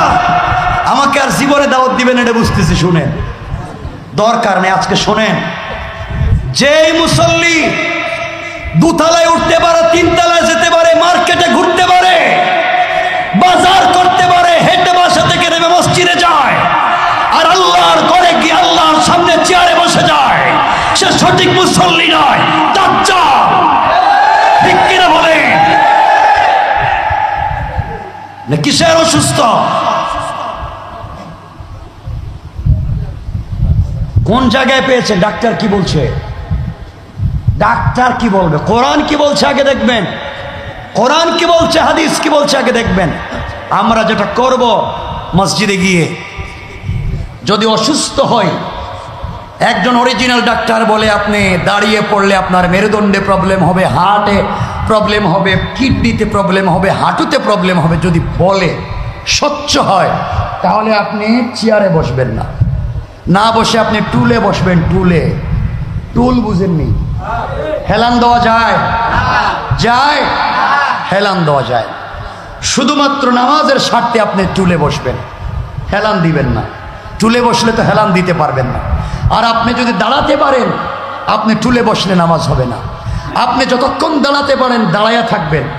রুকু সেজদা দিতে ডাক্তার না করে, তাহলে আপনি টুলে বসে শুধু ইশারা করবেন। টুলে বসে ইশারা করলে নামাজ হয়ে যাবে। কিন্তু আপনি যদি দাঁড়াতে পারেন, আপনি টুলে বসবেন না, আপনি দাঁড়াইয়া থাকবেন। শুধু রুকু সেজদার সময় আপনি টুলে বসবেন। আমি কি বুঝাইতে পারছি? আপনার যদি তাও অসুবিধা হয়, ইসলাম বলছে বৈশা পড়ো। আরো অসুবিধা হয়, ইসলাম বলছে শুইয়া শুইয়া পড়ো, পশ্চিম দিকে পা দিয়ে নামাজ পড়ো। তাতেও যদি অসুবিধা হয়, ইসলাম বলছে বাসায় বৈশা বৈশা শুধু ইশারা করো, মনে মনে ইশারা করো, তাও নামাজ হবে। তাও নামাজ হবে। তাও আল্লাহর সামনে বইসো না, তাও আল্লাহর সামনে বইসো না। আল্লাহর ঘর। ইমাম সাহেবেরা শুনেন, মসজিদের কমিটি শুনেন, মসজিদের ভিতরে সভাপতি হয়ে ঢুকবেন না, মসজিদের ভিতরে নেতা হয়ে ঢুকবেন না, মসজিদের ভিতরে গোলাম হয়ে ঢুকবেন আর গোলামি করে বের হয়ে যাবেন। ঠিক কিনা বলে? মসজিদের ভিতরে গোলাম আর ঢুকে গোলামি করে বের হবেন। মসজিদের ভিতরে কোন ধরনের নেতৃত্ব দেখাবেন না। সেটা আল্লাহর ঘর, ঘাট ধরে আল্লাহ কিয়ামতের দিন বের করে দিবেন। ঠিক কিনা বলে? করবেন না। কষ্ট পাচ্ছেন? উদ্দেশ্য ছিল কিছু কথা বলবো, তাও বলতেছি না, সময় শেষ হয়ে গেছে। কথা কি রেখে দিব? শোনেন, আরে বাবা, সময়ের একটা ব্যাপার আমাকে শুনেন, কয়েক মিনিট বলছি, আমার উপরে কেউ রাগ করবেন না। শুনেন, আরো কিছু বলবো। আজকে আপনার বাসায় 6টা এসি থাকে, আপনার 5টা বাচ্চা, 3টা মেয়ে, 2টা ছেলে, তাদেরকে ইংলিশ মিডিয়ামে পড়ান। এক ছেলের পিছনে 3জন 4জন টিচার রেখে দিচ্ছেন। প্রত্যেকটা স্টুডেন্টের পিছনে 10,000, 12,000, 20,000 খরচ করেন। এক ফ্যামিলি থেকে প্রত্যেক মাসে 50,000 টাকা খরচ যায়। এক মসজিদের এরিয়া থেকে কয়েক লক্ষ টাকা বাচ্চাদের টিউশন ফি যায়। আর পুরো এলাকা মিলে মসজিদের ইমামকে 20,000 বেতন দিতে পারেন না। ঠিক কিনা বলে? বৈষম্য কেন? এই সন্ত্রাসী কেন? আপনার ঘরে বিরিয়ানি খান, আপনার ঘরে বিরিয়ানি খান, আর ইমাম সাহেব এক বেলা খাবার পায় না, তাও মসজিদে নামাজের আগে না আসলে ইমামের চাকরি থাকে না সালাম ফিরাইয়া। মানে রাখবেন, ইমাম কারো বোনের দুলাভাইও না, কারো ছোট ভাইয়ের বউও না। যে যেভাবে মনে করবেন ব্যবহার করবেন। ইমাম যদি ইমামের মতো হন, ইমাম যদি তার কোয়ালিটি নিয়ে, ইজ্জত সম্মান নিয়ে থাকে, আপনি যত বড় ব্যক্তি হন, আপনি ইমামের পিছনে সালাত পড়েন, তাহলে মসজিদ থেকে বের হইয়া এই ইমামের বদনাম করেন কোন লজ্জায়? না এগুলা আছে? নামাজ পড়ে ইমামের পিছনে, বাইরে ইমামের বিরুদ্ধে বদনামে লেগে যায়। আপনারা কি খারাপ পাচ্ছেন নাকি? তা আল্লাহ জানে। শুনেন, একজন ইমাম কি দোয়ায় কোনোদিন বলছে, আল্লাহ আমার মসজিদের মুসল্লিদের কপালে ঠাডা ভালো? দোয়া করছে? ইমাম দোয়া করে, আল্লাহ আমার মসজিদের কেশিয়ার, সভাপতি, সেক্রেটারি যারা নামাজ পড়ে, আল্লাহ সবাই হায়াত দেও, বরকত দেও, আরো সম্পত্তি দেও, ওরা যেন ভালো থাকতে পারে। দোয়া করে না? শোনেন, কিন্তু বাইরে এই হুজুরের বিরুদ্ধে লেগে যান, এগুলো ঠিক না, এগুলো ঠিক না, এগুলো অন্যায়। হুজুরদেরকে ভালোবাসতে শিখুন, সবাইকে ভালোবাসুন। আসুন সামনের দিকে যাই, লম্বা করবো না, বসেন। আমার মুসলমান বন্ধুগণ, পারস্য বাদশাহ এবার বলল 3 নম্বরে, তাহলে শোনো, তোমাকে দেশের অর্ধেকের মালিক বানাতে চাইলাম, রাজি হলে না। আমি আমার মেয়েকে তোমার কাছে বিয়ে দিব, তুমি কি রাজি? এরপরেও কালিমাটা ছেড়ে দাও, আমার পরে তুমি দেশের পুরোটা মালিক হয়ে যাবে। আব্দুল্লাহ বিন হুযাফা বললেন, বাদশা রে, তোমার মেয়েকে আমি বিয়ে করে কালিমা ছাড়বো, হবে না। তুমি যদি চন্দ্র সূর্য আমার হাতে উঠাইয়া দাও আর জান্নাত থেকে হুর এনে আমার কাছে বিয়ে দেও, কসম আমি রসুলকে এত ভালোবাসি, একটা মিনিটের জন্য সেই রসুলকে গালি দিতে পারি না। আল্লাহু আকবার। বাদশা দেখলো 1 নম্বরেও ফেল, 2 নম্বরেও ফেল, 3 নম্বরে ফেল। এবার পরামর্শ পরিষদ বসাইছি, কি করা যায়। সবাই পরামর্শ করল, হুজুরকে যদি নষ্ট করা লাগে, মানে আব্দুল্লাহ বিন হুযাফাকে যদি নষ্ট করতে হয়, তাহলে তার পিছনে একজন সুন্দরী মেয়ে লাগাইয়া দেন। আজকালকে আলেম উলামাদেরকে নষ্ট করবার জন্য, চরিত্র নষ্ট করবার জন্য কিছু লোক পরিকল্পিতভাবে মেয়েদেরকে পিছনে লাগাইয়া রাইখা দেয়। মনে রাখবেন, আল উলামায়ে কেরামের চরিত্র নষ্ট করার জন্য আপনি পিছনে মেয়ে লাগাইয়া রাইখা দিছেন, আল্লাহ আপনার পিছনে জাহান্নামের ফেরেশতা লাগাইয়া রাইখা দিছে। পারস্য বাদশা ঘোষণা করল, আব্দুল্লাহ বিন হুযাফা সব প্রত্যেকজনকে আলাদা আলাদা রুমে বন্দি করো। সবাইকে 4 নম্বরে আলাদা আলাদা রুমে বন্দি করা হলো। পৃথিবীর থেকে সুন্দরী মেয়েদেরকে অর্ধ উলঙ্গ করে কয়েক কোটি টাকার বিনিময়ে আব্দুল্লাহ ইবনে হুযাফার রুমে ঢুকাইয়া দিল। বুঝাতে চাইল, কোনোভাবে যদি চরিত্র নষ্ট করতে পারো, তোমরা যা চাইবে তাই পাইবা। গভীর রাত্রে অর্ধ উলঙ্গ হয়ে বিশ্ব সুন্দরী মেয়ে আব্দুল্লাহ বিন হুযাফার রুমে ঢুকেছে টাকার বিনিময়ে। আব্দুল্লাহ বিন হুযাফার চরিত্র নষ্ট করবে, ঘরের ভিতরে ঢুকে দেখে আব্দুল্লাহ নামাজে দাঁড়াইয়া দাঁড়াইয়া আল্লাহর সঙ্গে কথা বলতে শুরু করেছে। এই মহিলা ঘরের ভিতরে ঢুকে চতুর্দিকে ঘুরানি দিয়েছে, বুঝাতে চায় আমি সুন্দরী মেয়ে ঘরের ভিতরে ঢুকেছি, কিন্তু না, কোনোভাবে আকর্ষণ করতে পারল না। আব্দুল্লাহ বিন হুযাফা যখন বসে গেলেন, মেয়েটা মনে করলো 2 রাকাত নামাজ পড়ে সালাম ফিরিয়ে আমাকে দেখলেই তার অবস্থা খারাপ হয়ে যাবে। ডান দিকে কাপড় খুলে উলঙ্গ হয়ে বসে থাকলো। আব্দুল্লাহ বিন হুযাফা রাদিয়াল্লাহু তাআলা আনহু 2 রাকাত সালাত পড়ে সালাম ফেরাইয়া কোনো দিকে না তাকায়া আবার আল্লাহু আকবার বলে নামাজে দাঁড়িয়ে গিয়েছে। আল্লাহ বলে দিয়েছেন, তোমরা যদি সঠিকভাবে আমার জন্য সালাতে দাঁড়িয়ে যাও, ইন্নাস সালাতা তানহা আনিল ফাহশাই ওয়াল মুনকার। আল্লাহ বলে দিয়েছেন, বান্দারে তোমরা যদি সঠিকভাবে সালাত আদায় করো, আমি আল্লাহ সালাতের মাধ্যমে সকল অশ্লীলতা থেকে বাঁচাইয়া দেওয়ার জিম্মাদার। সকাল হয়ে গেল, সারা রাত মেয়েটা চেষ্টা করল, কোনোভাবে চরিত্র নষ্ট করতে পারল না। সকালবেলা ঘর থেকে বের হয়ে বাদশাকে বলছে, বাদশা যাব না, আপনি কার চরিত্র নষ্ট করবার জন্য আমাকে টাকা দিয়ে কিনলেন?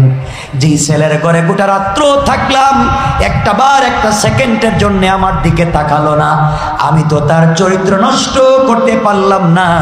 আর যদি 1-2 ঘন্টা তার কাছে থাকতাম, হয়তো তার আকর্ষণে আমিও কালিমা পড়ে মুসলমান হয়ে যেতাম। আল্লাহু আকবার। ইসলামের চরিত্র কেমন ছিল? 4 নম্বরে বাচ্চা ফেল করেছে। এবার বলেছে কি করা যায়। 5ম নম্বরে ঘোষণা করেছে, যাও এদের জন্য খাবার বন্ধ করে দাও। খাবার বন্ধ করে দেওয়া হলো। 1 দিন 2 দিন না, একাধারে 19 দিন পর্যন্ত খাবার নাই, পানি নাই, হাত পা বেঁধে ঘরের ভিতরে ফেলে দেওয়া হয়েছে। অপরাধ নবীজিকে ভালোবাসা, অপরাধ কোরআনের উপরে চলা। এই অপরাধে 19 দিন পর্যন্ত খাবার নাই, 19 দিন পর্যন্ত পানি নাই। ডাক্তার নিযুক্ত করে দিয়েছে, যখন দেখবা পালস পরীক্ষা করে ওরা বাঁচবে না, কিছুক্ষণের ভিতরে মরে যাবে, আমার কাছে সংবাদ পাঠাবে, আমি চেষ্টা করব তাদেরকে ঈমান হারা করবার। যখন সংক্ষেপ করে বলি, বাদশার কাছে ডাক্তার চিঠি পাঠাইয়া দিল, বাদশা এখন মরে যাবে, ওরা মরে যাবে। শুনবার পরে বাদশা 2টা খাবার পাঠাইয়া দিল, একটা পাত্রে মদ মিশ্রিত পানি, আরেকটা পাত্রে শূকরের বোনা গোশত। আপনাদের কাছে আমি জানতে চাই, দুটোটা হালাল না হারাম? আরো জোরে বলেন, হালাল না হারাম? বাদশা বলে দিয়েছে দুটোটা খাবার নিয়ে যাও, তাদের কাছে গিয়ে বলবা খাবারে মদ আছে, খাবারে শূকরের গোশত আছে। আব্দুল্লাহ বিন হুযাফা সহ মুসলমানদের সামনে নিয়ে যাওয়া হয়েছে। 19 দিনের না খাওয়া, 19 দিনের পানি নাই, খাবার নাই, তাদের সামনে নিয়ে যাওয়া হয়েছে। আমরা হলে জান বাঁচানোর ফতোয়া দিয়ে সব শেষ করে ফেলতাম, জীবন বাঁচাতে হবে এই জন্য ফতোয়া দিয়ে সব ঠিক করে ফেলতাম। আব্দুল্লাহ বিন হুযাফা বললেন কি আছে? সবাই বলছে মদ মিশ্রিত পানি আর শূকরের বোনা গোশত। আব্দুল্লাহ বললেন তোমরা আমার হাত ছেড়ে দাও, তোমরা আমার পা ছেড়ে দাও, আমাদের সামন থেকে শূকরের বোনা গোশত আর মদ মিশ্রিত পানি আমাদের চুকের সামন থেকে নিয়ে যাও। আমাদের সাকারাতের সময় তোমরা মনে করেছ ঈমান হারা করবে, মৃত্যুর সময় তোমরা আমাদের ঈমান হারা করবে। মনে রাখো, তোমরা যদি আমাদের চুকের সামন থেকে খাবারগুলো নিয়ে না যাও, আমরা মরে যেতে পারি, জীবন চলে যেতে পারে। মৃত্যুর 1 সেকেন্ড আগে হলেও হারাম বক্ষণ করে ঈমান নষ্ট করতে পারি না। আল্লাহু আকবার। আজকে আমাদের হারাম আর হারাম। চিন্তা করেন, ভালোবাসা কার না, চরিত্র কেমনে হওয়ার কথা ছিল। রাসূল জাল্লাহ বলছেন মা আতাকুমুর রাসূলু ফাখুযুহু, এগুলারে ধরো। বাদশা দেখলো 6 নম্বরে ফেল, কি করা যায়? 6 নম্বর, 5 নম্বরে ফেল, 6 নম্বরে। এবার চিন্তা করলো, শোনো, এদের সবাইকে ফাঁসিতে ঝুলিয়ে হত্যা করা লাগবে। 17টা ফাঁসির দড়ি তৈরি করা হলো, ফাঁসির দড়িতে নিয়ে যাওয়া হয়।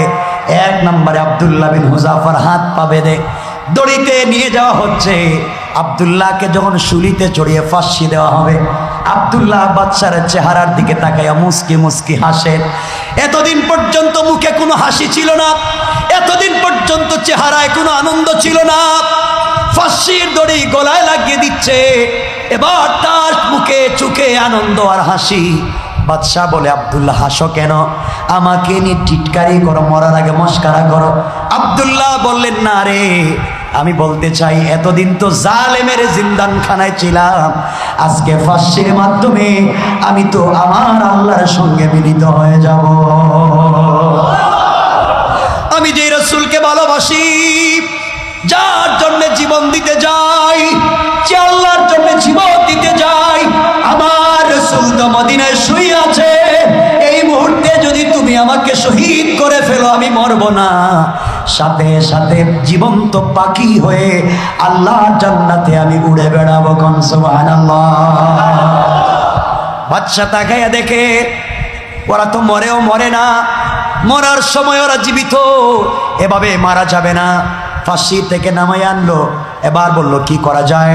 7ম নম্বরে পরামর্শ করলো, একটা কাজ করো, সবার জন্যে বড় বড় ডেক কড়াইকে তোমরা একত্রিত করো, আগুন জ্বালাও চুলার ভিতরে, চুলার ভিতরে আগুন জ্বালাইয়া ডেকের ভিতরে তৈল দিয়া, তৈল যখন উত্তপ্তভাবে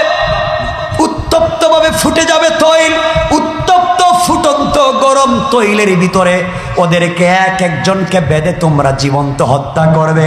তাহলে এরা কালিমা ছাড়বে, তাদের রাসূলের প্রতি ভালোবাসা ছাড়বে।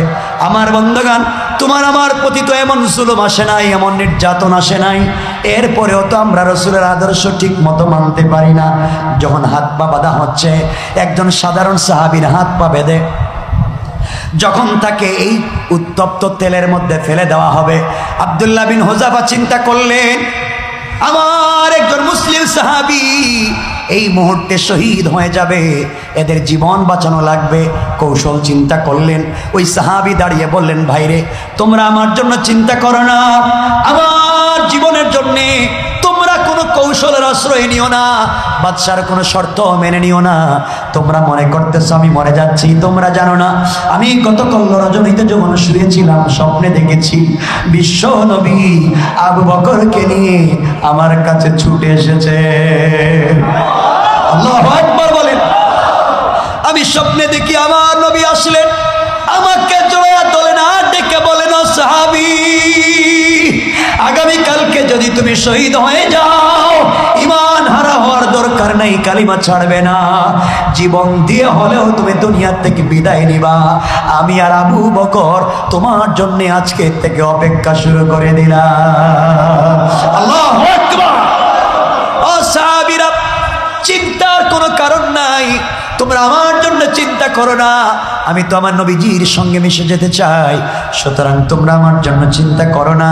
এই কথা বলবার পরে হাত পা বেঁধে যখন তাকে উত্তপ্ত গরম তৈলের মধ্যে ফেলে দেওয়া হলো, তিনি জীবন্ত শহীদ হয়ে গেলেন। চিন্তা করেন, উত্তপ্ত গরম তৈলে একজন মানুষকে শহীদ করা হলো। বাদশাহ চাইলো বাকি 16 জন হয়তো কালিমা ছেড়ে দিবে। 2 নম্বরে দেখলো কারো মন গলে না। 2 নম্বরে আব্দুল্লাহ বিন হুযাফার হাত পা বেঁধে যখন তৈলের দিকে নিয়ে যাওয়া হয়, বাদশাহ বলছে আব্দুল্লাহ রে এবার তুমি কালেমা ছেড়ে দাও। হযরতে আব্দুল্লাহ রাদিয়াল্লাহু তাআলা আনহু চোখের পানি ছেড়ে কাঁদতেছে। এবার বাদশাহ বলতেছে, আব্দুল্লাহ এতক্ষণ তো বড় বড় কথা বলেছো, আশিকে রাসূল প্রমাণ করবার কথা বলেছো, নিজের জীবন বাঁচাবার কোনো চিন্তা করলে না। এখন তোমার সামনে তোমার এক বন্ধু মারা গিয়েছে, এখন মরণের ভয় ঢুকেছে, এই জন্য কাঁদতেছো। এখনো সময় আছে, কালিমা ছেড়ে দাও, রবিজিকে একটা গালি দাও, তোমাকে ছেড়ে দেব। আব্দুল্লাহ বললেন, বেওকুফ বেয়াদব কোথাকার, আমি মরে যাচ্ছি এই জন্য আমি কান্দি না, আমি এখন শহীদ হয়ে যাব এই জন্য আমি কান্দি না, আমি কান্না করতেছি তুমি আমার জীবনের বড় ক্ষতি করে ফেলেছ, এই জন্যে আমি কান্না করি। বাদশাহ বলতেছে, তোমার আমি কি ক্ষতি করলাম? এমন সময় আব্দুল্লাহ বিন হুযাফা বলছেন, ও পারস্যের বাদশাহ, তুমি কিছুক্ষণ আগে যাকে শহীদ করেছ সে আর আমি দুজন ছিলাম ছোটবেলার বন্ধু, দুজন একসাথে কালিমা পড়ে মুসলমান হয়েছি, সারা জিন্দগি প্রতিযোগিতা করেছি। আমার বন্ধু যদি 2 রাকাত নামাজ পড়েছে, আমি 4 রাকাত পড়েছি। সে 1 টাকা আল্লাহর রাস্তায় দান করলে আমি 2 টাকা করেছি। সে 1 ঘন্টা জিহাদ করলে আমি 2 ঘন্টা করেছি। সে 1 ঘন্টা তাহাজ্জুদ পড়লে আমি 2 ঘন্টা পড়েছি। সারা জিন্দগি প্রতিযোগিতা করেছি ঈমানের ব্যাপারে, সকল প্রতিযোগিতা আমি ফার্স্ট ছিলাম। আমার আশা ছিল ইন্তেকালের সময় জান্নাতের প্রতিযোগিতায়, তার আগে আমি জান্নাতে যাব, তার আগে আমি আমার কলিজার টুকরা নবীজির সঙ্গে প্রথমে দেখা করব।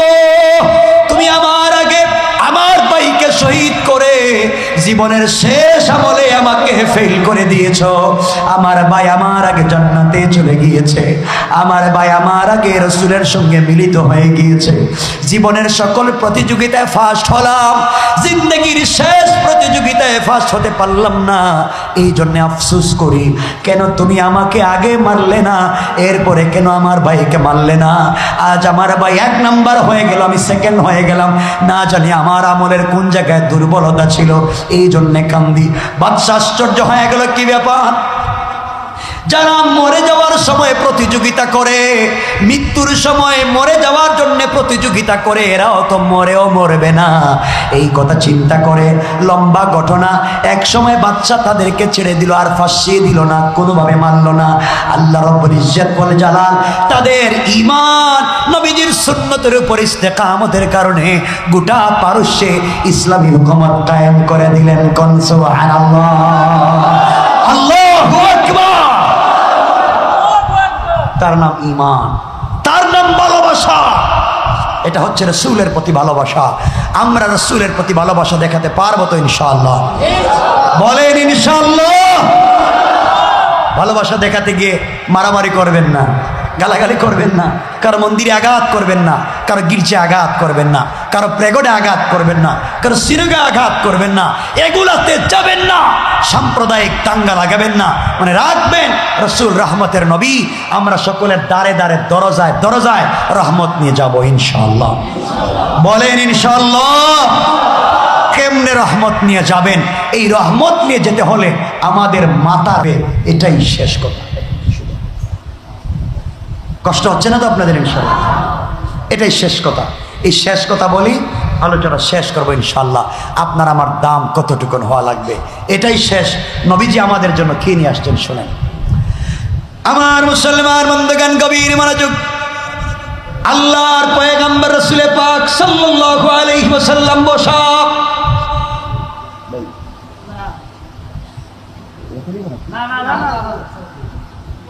লম্বা হয়ে যাচ্ছে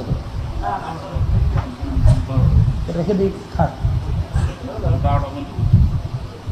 12টা হয়ে গেছে। না না না, লম্বা হয়ে যাবে পরে, আর লম্বা করলে লম্বা হয়ে যাবে। 2 মিনিট না, আপনার কথা শুনেন, আমার কথা শুনেন।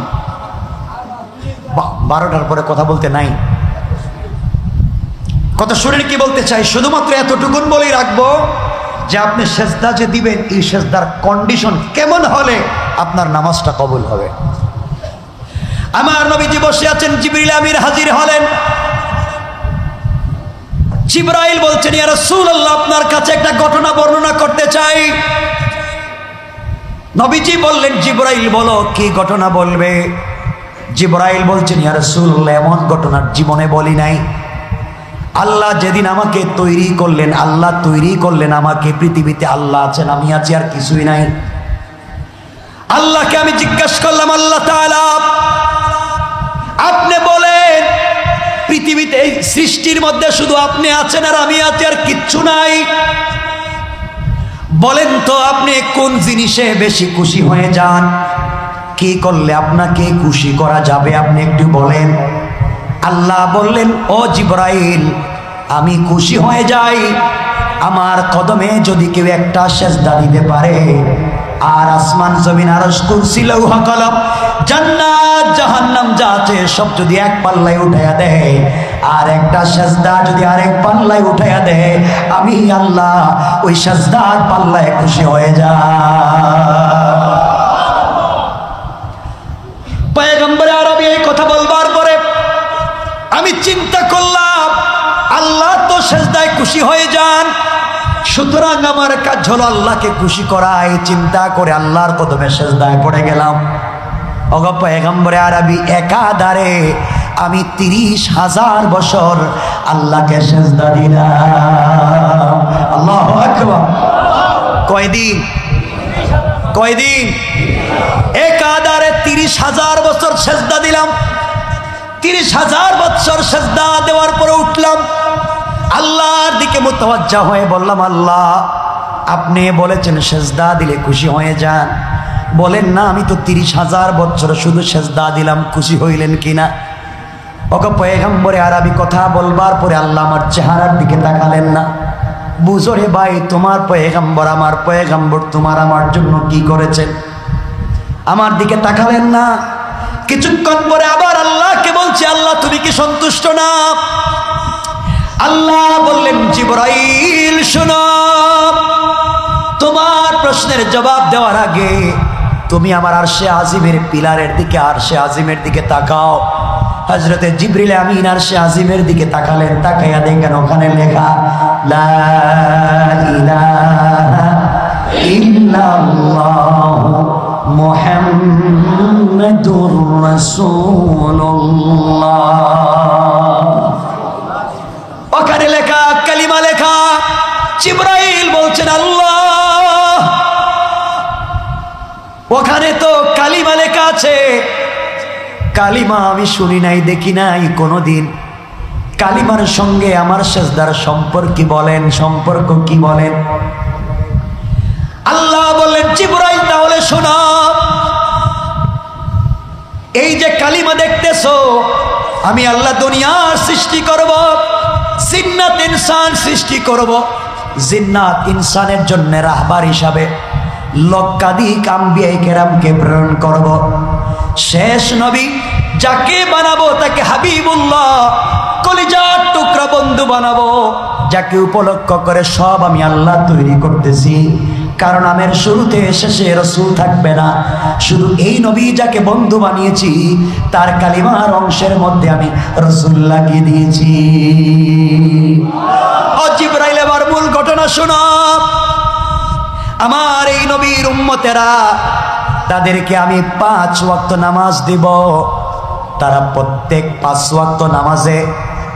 ওয়াক্ত নামাজে 17 রাকাত নামাজ ফরজ পড়বে। কত রাকাত নামাজ ফরজ?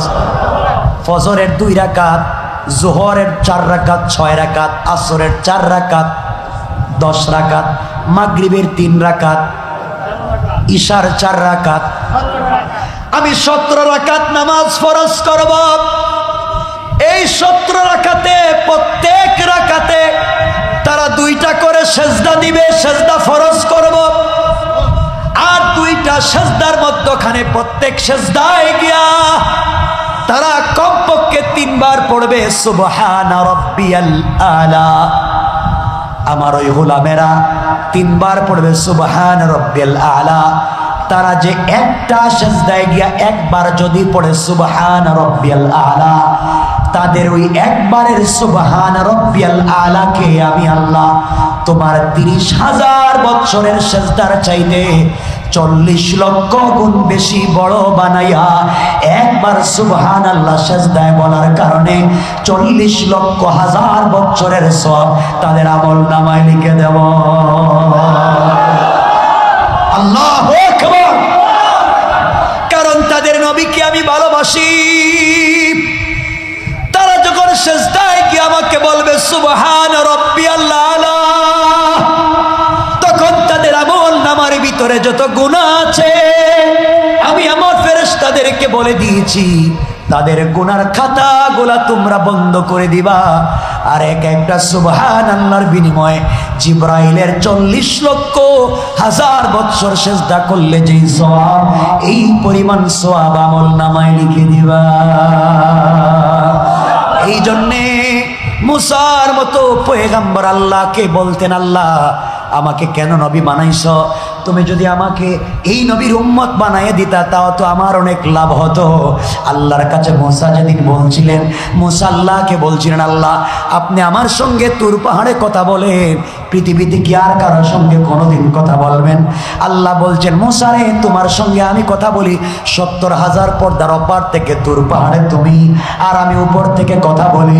আর আখিরি জামানার উম্মতেরা সেজদায় গিয়া যখন পড়বে সুবহান রাব্বিয়াল আলা, তখন আমি আল্লাহ তাদের গলার রোগের চাইতে কাছে গিয়া কথা বলতে শুরু করি। আল্লাহু আকবার বলে। সেটা হচ্ছে ভালোবাসা।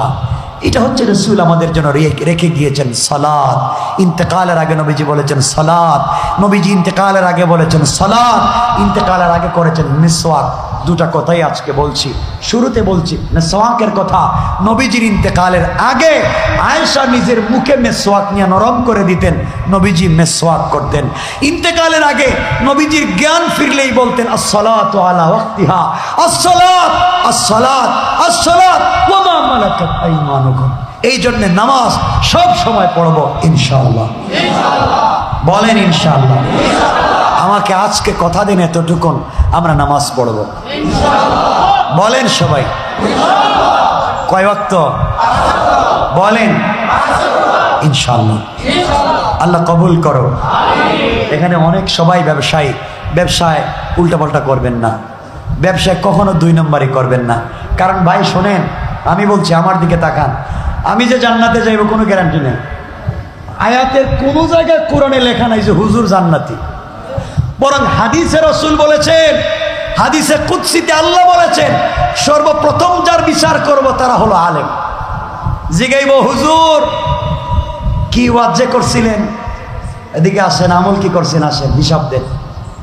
আমরা বলবো আল্লাহ এই যে সারা জিন্দগি 40 বছর ওয়াজ করছি, আল্লাহ কব তুই বাটপার, ওয়াজ করছস মানুষে বাহবা দেওয়ার জন্য, ওয়াজ করছস টাকার জন্যে, আমি আল্লাহর জন্য করস নাই, জাহান্নামে যা।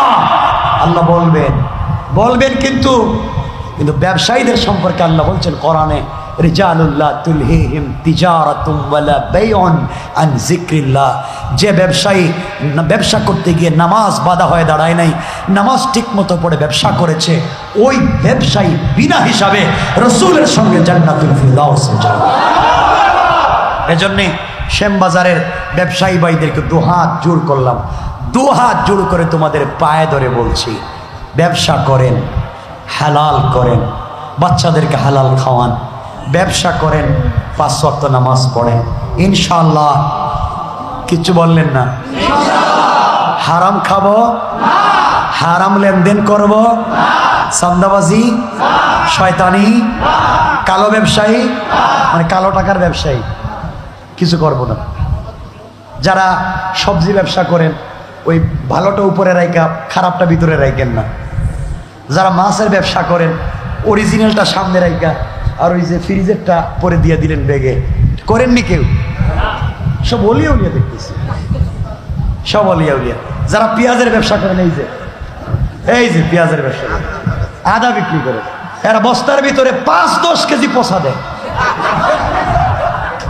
এই যে আমার খুব কাছের, মহব্বতের, আমি ভালোবাসি, আমার খুব কাছের তারেক ভাই, এই কাজ করবেন না কিন্তু। শ্যামবাজার, এই বাজারের নাম কি? পেঁয়াজ পট্টি সহ সবাইকে বলছি, পুরো শ্যামবাজারকে বলছি, আল্লাহর হস্তে আদা, পেঁয়াজ, রসুন, মাছ, মাংস, গোশত, এরপরে গ্রোসারি যা আছে, ডেট সবজির চলে গেলে, ডেট কোনো জিনিসের চলে গেলে নিজের হাতে ডেট লাগাইয়েন না, ইনশাল্লাহ কন না। আর এই যে কাপড় ব্যবসায়ী আছে, এই যে এরা কাপড় পচে গেলে এইটারে গাঠির ভিতরে ঢুকায় দেয়, এই কাজ করে না ভালো। এই যে আরেকজন আছে ভালো, আরো বলছি, এরা দেশের কাপড় রে, এরা দেশের কাপড় রে বিদেশি প্যাকেটে ঢুকাইয়া বিদেশি বলে সেল করে। এরা করবেন না, এরা আমার লোক, এজন্য এদেরকে বলতেছি, আমার অধিকার আছে। এরা করে ব্যবসা, করে না? করে না? বাংলাদেশে আপেল আঙ্গুর এখানে আই না, আর মালটা মালটা মালটা এখানে আই না, দেখবেন লাগাই দিচ্ছে এটা মিশরে, প্যাকেট লাগাই দিচ্ছে মিশরে। করবেন না এগুলা বললাম। আমি বলতেছি আমার জন্য না, আমি বলতেছি আপনাদের জন্য, কারণ আল্লাহর কাছে হিসাব দেওয়া লাগবে। করবো না ইনশাল্লাহ? ওজনে কম দিব। যারা বিশেষ করে মাংস, গোশত, মাংস বললে কষ্ট পান, আরে মাংস বললে কষ্ট পাবেন না, মাংস বললে তো কষ্ট পাওয়ার কত অন্যরা।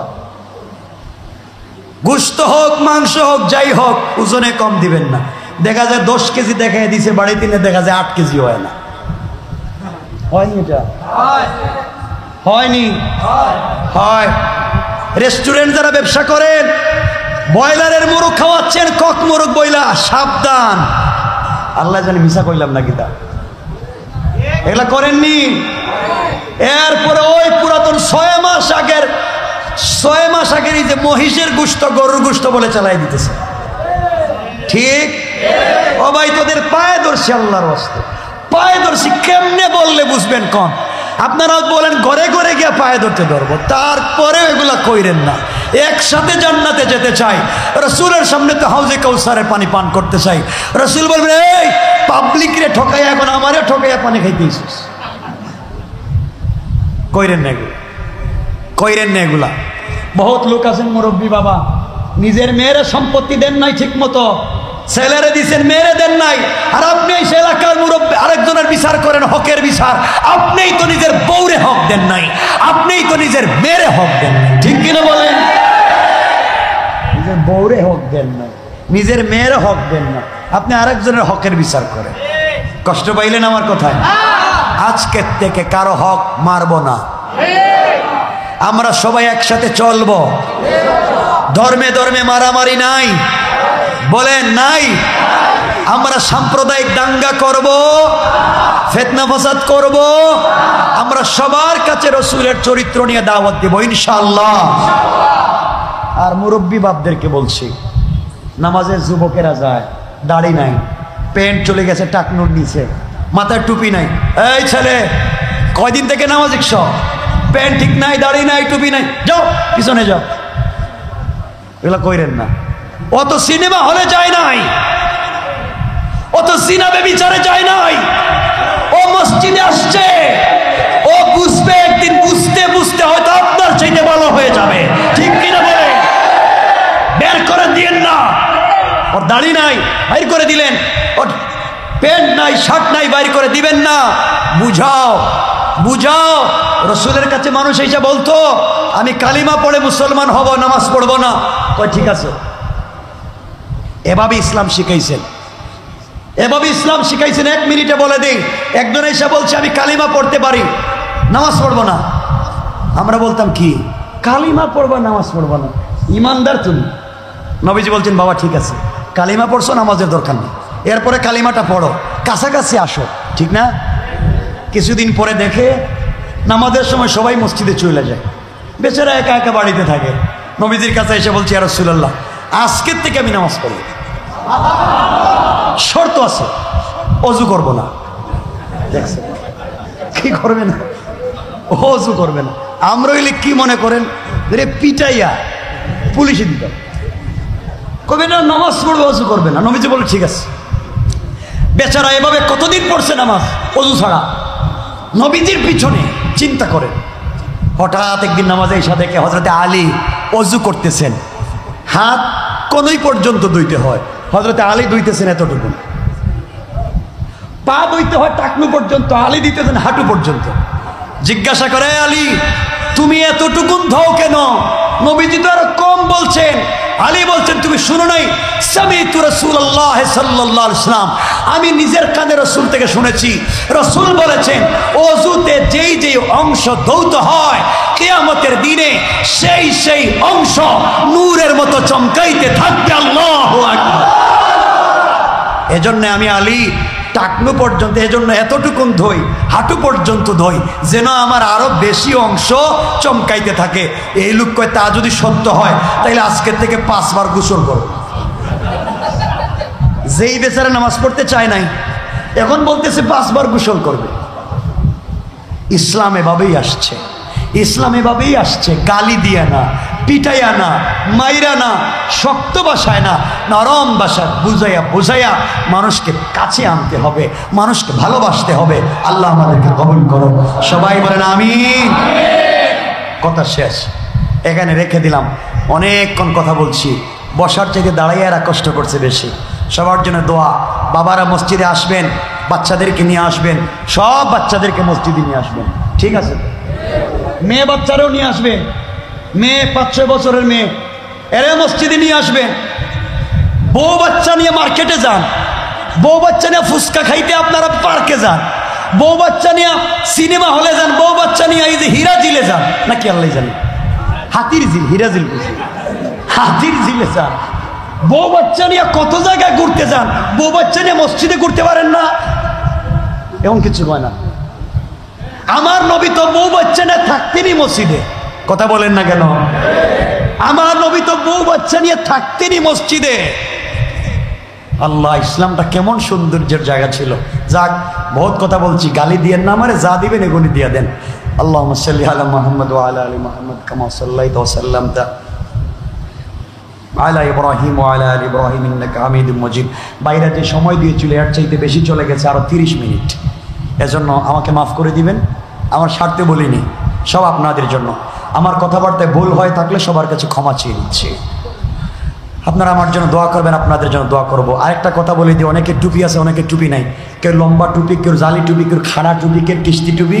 এটি না মসজিদে মারামারি করেন না। যার ভাল লাগে টুপি পরবেন, হলে কলা পাতা দেব, তা মসজিদে আসো। এই টুপি নিয়ে বাইর করে মসজিদে বাইর করে দিবেন।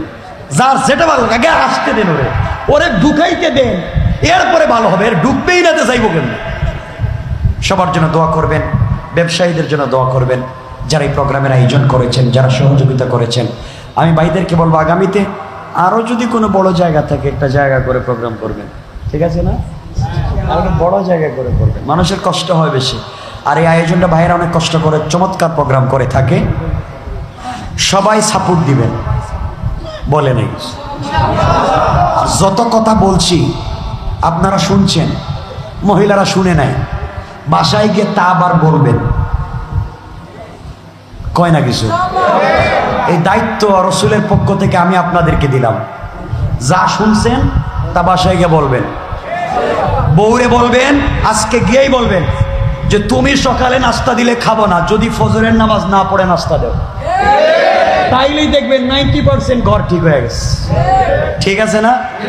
সবার জন্য দোয়া, আমার জন্য দোয়া। আর আমি তো বিনোদ বিবিতে জুমা পড়ে, নারিন্দা বিনোদ বিবিতে, এখানে আইসেন, আপনাদের ভালো লাগবে ইনশাআল্লাহ। আল্লাহুম্মা সাল্লি আলা মুহাম্মাদ। কিছু বলবেন নি কেউ? বলবা কিছু? আল্লাহুম্মা সাল্লি আলা মুহাম্মাদ ওয়া আলা আলি মুহাম্মাদ কামা সাল্লাইতা আলা ইব্রাহিম ওয়া আলা আলি ইব্রাহিম ইন্নাকা হামিদুম মাজিদ। اللهم بارك على محمد وعلى آل محمد كما باركت على إبراهيم وعلى آل إبراهيم إنك حميد مجيد اللهم آمين ربنا ظلمنا أنفسنا وإن لم تغفر لنا وترحمنا لنكونن من الخاسرين ربنا آتنا في الدنيا حسنة وفي الآخرة حسنة وقنا عذاب النار وأدخلنا الجنة مع المتقين والأبرار اللهم اغفر لنا ولوالدينا رب ارحمهما كما ربياني صغيرا رب ارحمهما كما ربياني صغيرا اے गुनाहगारদের माफ देने वाला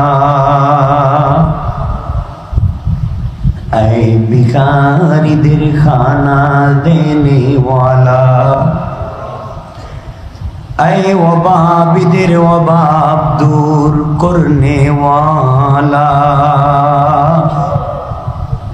ऐ परेशानी दिल रे शांति देने वाला ओ दयार अल्लाह हजार हजार मुसलमानদেরকে নিয়া আলিম ওলামাদেরকে নিয়া হাফিজে কোরআন নওজওয়ান ভাই সাদা দাড়িওয়ালা মুরব্বী বাবাদেরকে নিয়া কলিজা টুকরা পর্দানিশী মা বোনদেরকে নিয়া আয় আল্লাহ তোমার হাবিবের জন্মের মাসে জন্ম মৃত্যু যেই দিনে হওয়ার কথা সেই দিনে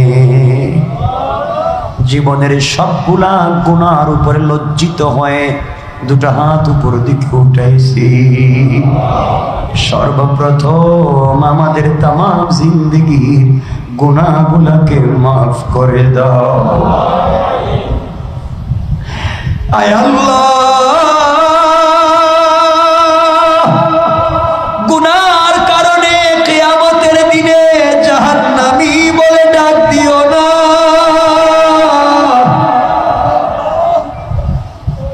গুনাহগার বলে জাহান্নামে ফেলে দিও না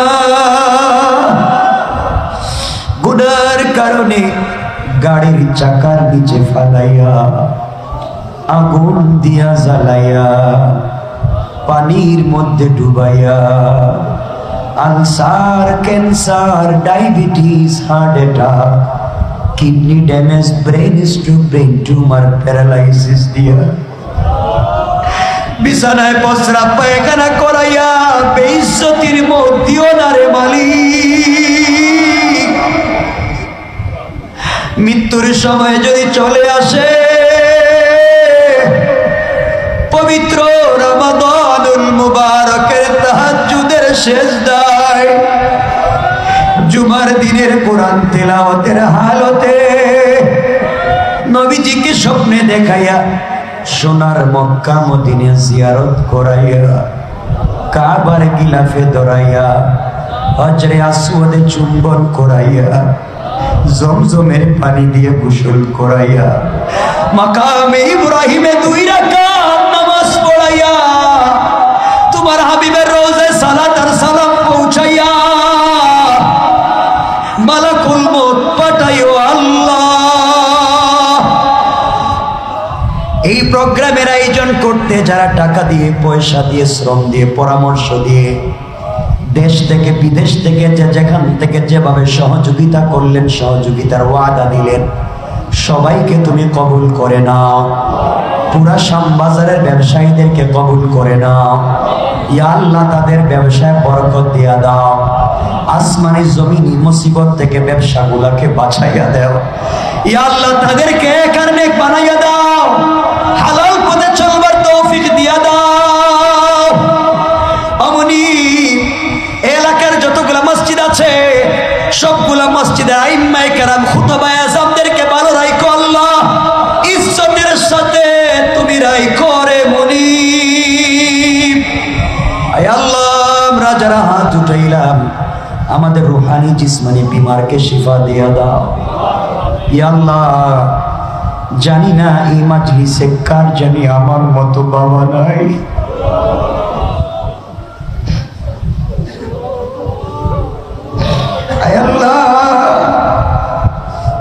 আজ আমাদের সব আছে, গাড়ি আছে, বাড়ি আছে, সম্পত্তি আছে, কিন্তু আজকে আমাদের বাবা নাই।